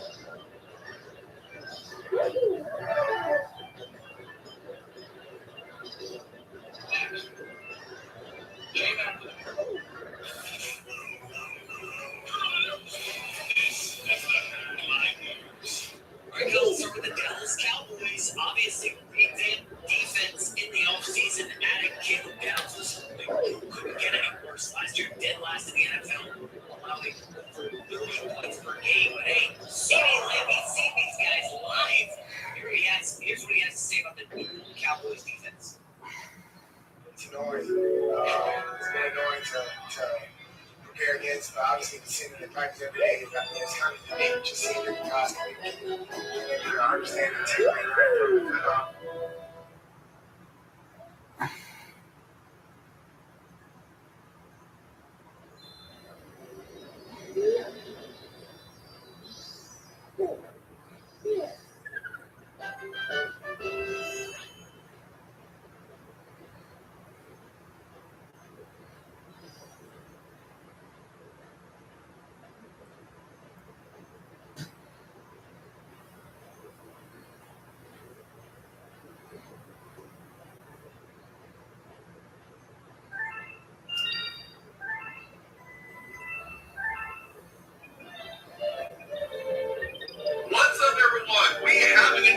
right. That is evident coming tomorrow in Endura. 24 hours at this point. It announcing it's exactly 24 hours notice, which is at least a little bit more than the Star Fox Direct, so thank you Nintendo for that. But in addition, we also got my Treehouse Live happening now as well. Nintendo Direct, 50 minutes. Treehouse Live, 95 minutes. I can't do the math. That's a lot of minutes. All right, that's like 2.5 hours worth of minutes. If that makes sense. And makes me wonder, they probably got some big things happening here. So, of course, we have to discuss this live because that's just the quickest, most hype-related news, I think. So before we sound off, before we get into it, rather, how's everyone doing today? Okay, excited for the track and chat as we do this. Let us know how we're sounding as well. How are you all feeling? Let's start with you, John. How are you feeling about this? I'm feeling excited because my dog is too. I'm going to go check on him real quick because I'm barking up a storm. I'm excited. You know, I got my Nintendo Switch shirt, an old Navy shirt on. And, you know, see, my dog's excited. So, yeah, there's a lot of stuff. It's been such a long wait. So, yeah, I'm excited. I'm going to check on my dog. You do that, dog. All right. I think the dog's also extremely happy. They're all being right now. Don, how about you? Good.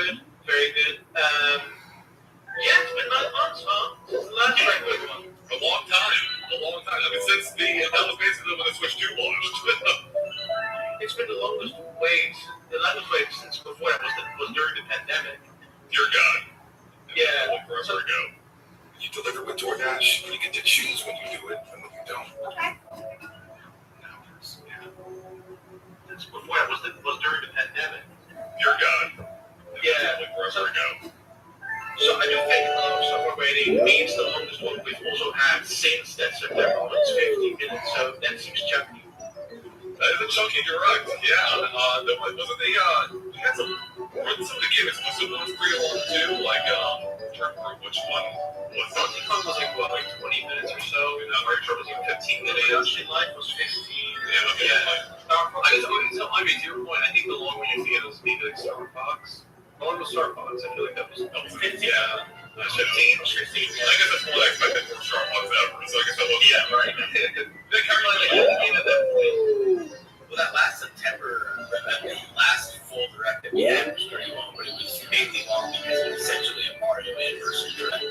Yeah. With the rain. Right. So that carries feeling right now. Besides trying to beat off this goal, like I feel like this is a great way to kind of end Summer Game Fest, because I mean we started with PlayStation, which was a good start. We had the actual Summer Game Fest presentation, the Xbox store, but I think this is the best way to end it. I think we're all biased when it comes to Nintendo. It's like, yeah, like I can't wait to see not only the first party, but to see like what we're missing from the third party. Like I'm hoping like we get something Sonic here, because I'm so waiting for that next big Sonic project, whatever it may be. And I thought it would be a surefire thing to show up at the State of Play or at Summer Games Fest, but neither of those. So like I'm hoping it shows up here. Are you excited for like Gen AI assets that they included in Sonic? Like, if they do that, everyone's gonna go nuts. I hope they don't. That's the thing. I mean, I like just stick with Frontiers. You can go with Frontiers, and you're stick with Frontiers too. Like, that's the thing. Like, I can see how Frontiers 2 using so much. I can too. That art style really lends itself extremely well to like using Jedi assets and AI assets, unfortunately. Zach, how are you feeling? It's hard to quantify exactly how I'm feeling because I feel like almost anything I could ever want out of everything so far we've gotten from Summer Games Fest, from Xbox, from PlayStation. I feel like I've gotten almost anything I could have asked for already. So what more could I ask for? In all fairness, everything, more on Splatoon and Raiders, like whatever the heck that is.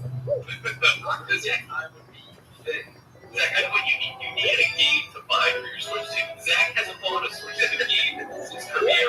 He's like, oh, the Switch suit. And like, it's not you don't say it, but it feels like you say like there's nothing to play on it. And I'm thinking of like Yoshi. I'm thinking of like Tomodachi Life. I'm thinking of Pokemon. But like Zach is someone that hasn't bought something since Air Rider. So like, I hope there's gonna be something for you. Like I know there is for sure. Air Riders was 6 I definitely get months ago.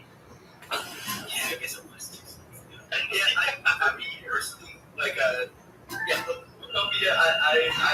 whole life sim games, I missed out on the Animal Crossing. I do want to hop on when the next Animal Crossing comes out, maybe shows up here, or maybe not. But I would love to hop on that train. I missed it during COVID that whole time. But like, I definitely felt like I was that SpongeBob meme of watching everybody else play. That was a time to play. Yeah, you gotta miss the boat on that, surely, because you take most of that game, you can see plays, I guess. I remember when I predicted that somehow. In our E3 predictions, I'm like, the next Animal Crossing, you're gonna be on an island, and there's gonna be a seaplane where you arrive behind. So that's exactly what it was. So. Now we're still both because you're still fine with tablets due to history. Oh, that's true. Good point. So. Yeah. But yeah, I think a big question is, I mean, there's actually a fair amount coming up still that we know about. We'll go into that, but also we don't know what this big holiday title is going to be. And that's kind of like a big question. What exactly is going to be? Being the hate that was already kind of given the reveal on what that likely is, being the alternate time remake. I suppose I'm wondering if there's going to be, if we're expecting anything other than that, or even if it's going to appear. Before we get to that, though, real quick, we have a super chat from Mario Yoshi 4723. Thank you, Mario Yoshi. It says, Delta Run tomorrow, please decide. I hope we get Delta Run Chapter 5 tomorrow. Hopefully that shadow drops so we can take off work and play it. We'll just call it as a 6-time score, right? Last minute occasion. So I guess before we do the super big stuff, do we think there's a chance that Delta Run Chapter 5 is here tomorrow? There might. I'm not an undershow guy, but they usually show up to these presentations, right? Like Tony Fox is usually here. So again, I mean, you guys probably know who the last time we saw was in Chapter 4. Well, those came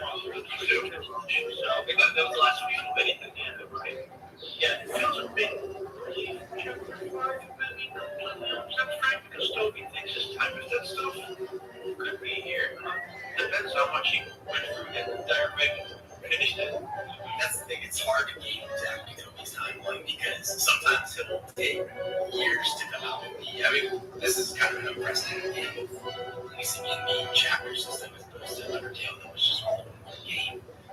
But I guess it just depends on how much Toby's working on. He put out 2 chapters at once the last time we heard from him. So that was, more than a lot of people expected, but it could take long to make this new chapter. I know. Heard all this as genetic. I thought I was next. Like most men, many like to tear loss for as long as possible. It was easy to ignore. Take long to make this new chapter. I know. I think we're nearing every. Do you know exactly how many chapters he said it would be? I thought he said 8, but I could be wrong. I don't know. Somewhere around there. It was like 8 or 9. So we're covering for the future and T-Rex too. Yes, and for a long time. Elderun is the Final Fantasy for Homestuck fans. Which, if you don't know any of those words, hey, I'm very concerned about the Final Fantasy part. That's because those that were just living in Lenovo says interact on June 9th. Nice. Yes, you did better. I could have made that better, actually. Another super chat from Elemental Iguana says, did you all hear yesterday there's a rumor of a new Mario Land game in development? Yes, I did hear about this. Swords ahead of before, but there were some things recently. Honestly, that news in and of itself is surprising. I mean, I guess the new Mario game in general is not surprising, but specifically being Mario Land or a Mario World game was not specified in the rumor. That is a little surprising. It has been a while. We did just recently get Mario World on the GameCube, finally. So yeah, I guess maybe that's why he didn't show up on the Nintendo game. Is he another game? He's an actor, I mean, that's only something different. The Dark Mario games are actors, apparently, so. That would actually not make sense if you're going to try to distinguish the brands too. I also straight up miss Mario because the last one was Mario Land Shaken of Actually, that was amazing. Like that game looks so good. It looks good. And I think that game will just be the one version altogether because that game, even on Wii, still on 4x3 and quarters on menus. That's right. Yeah, it was a 4x3 game. Like, probably, I guess, I wonder if it was like designed in the GameCube era version, like, or even if it's barely risk, widescreen as much as they needed to, or could have there, anyway, it was still 40p signal, so, at that, so get 40i still on Wii, so, I would love though that they go back to that Android style, or something distinct, it looks like New Super Mario Brothers stuff could be a fact, and I like it though, and I especially love that Android style, I would go do that again, It was Production IG that worked on it, right? Or was Production IG, or was it, it was one of the anime studios, the same one that worked on all the Kid Icarus.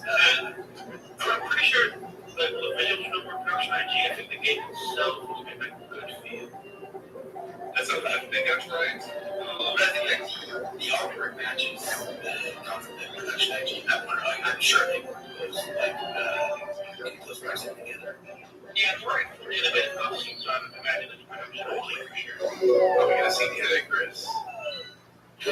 So we talk about things of if there's one thing that could match the level of hype of everything I've gotten this weekend for me personally, Kid Icarus Uprising, being put on a console that doesn't make you feel you're going to get arthritis playing it would be my dream because I love that game so much. I think it's Yu Sakurai. I think it is a phenomenal mixture of genres. I think it's fun. It's funny. It's one of the most creative games Nintendo has personally, it just gave me hate cramps playing it. Give me a way to play it without getting hate cramps. I ultimately finished that game the last Nintendo 2DS where it was better to play or surprisingly that way. Yeah, I definitely want to have that other system. It makes so much sense to do. And just the tears like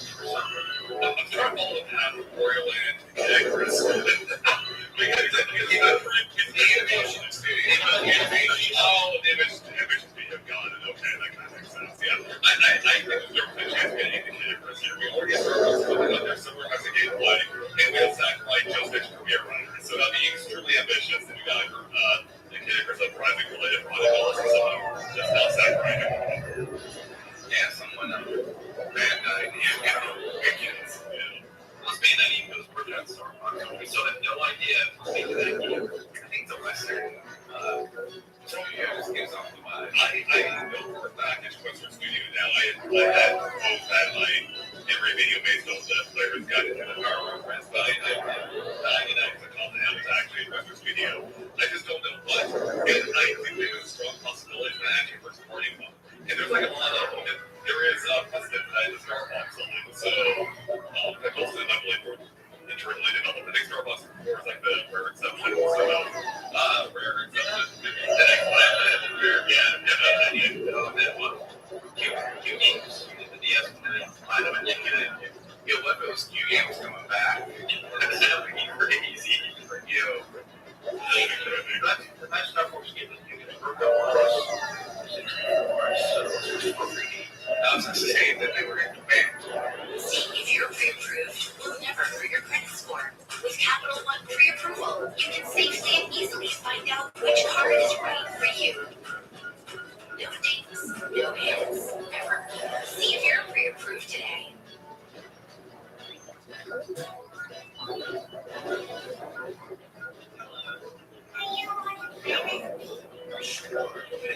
Groceries. This journey with childhood cancer comes extra ways. Every day we wake up knowing that our tumor has cancer. It's tough to get through. The tumor is about the size of a baseball. So 64 free games. I was going to say that they were in demand. Yeah, 64 free games was the last one. Yeah.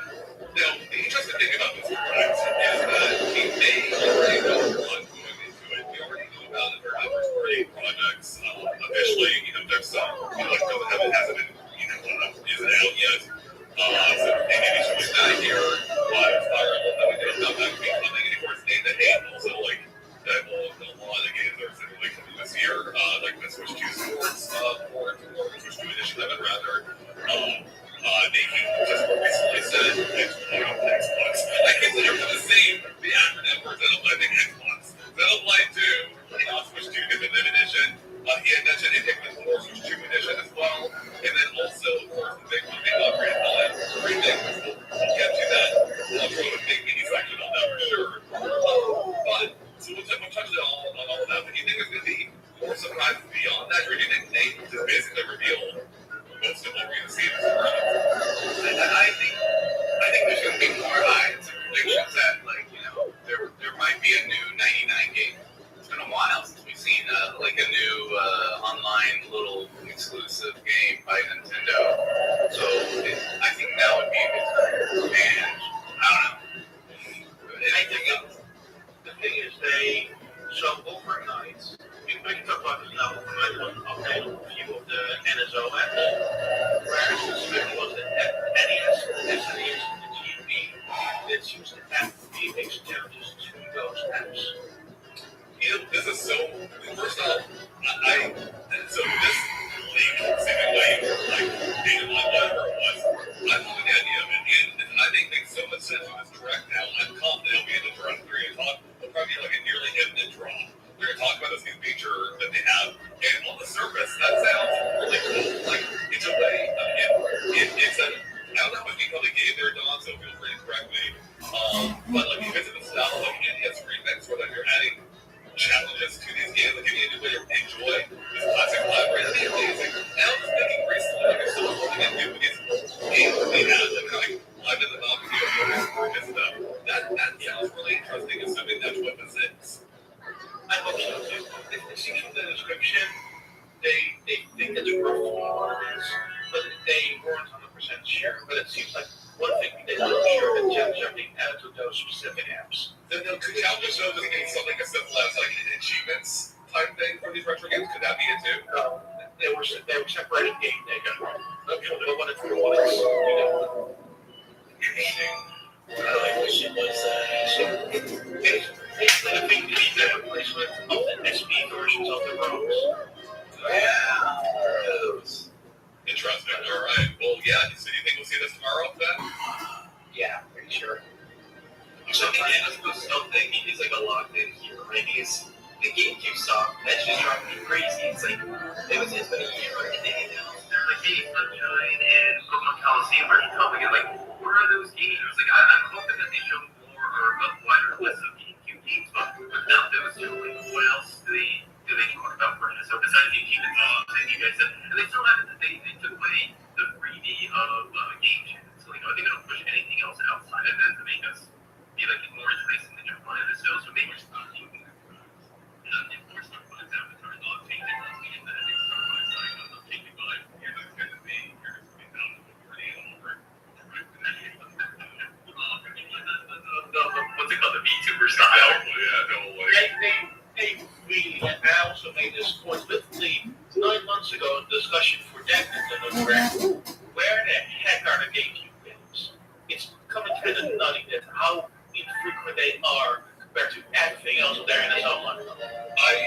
I do kind of get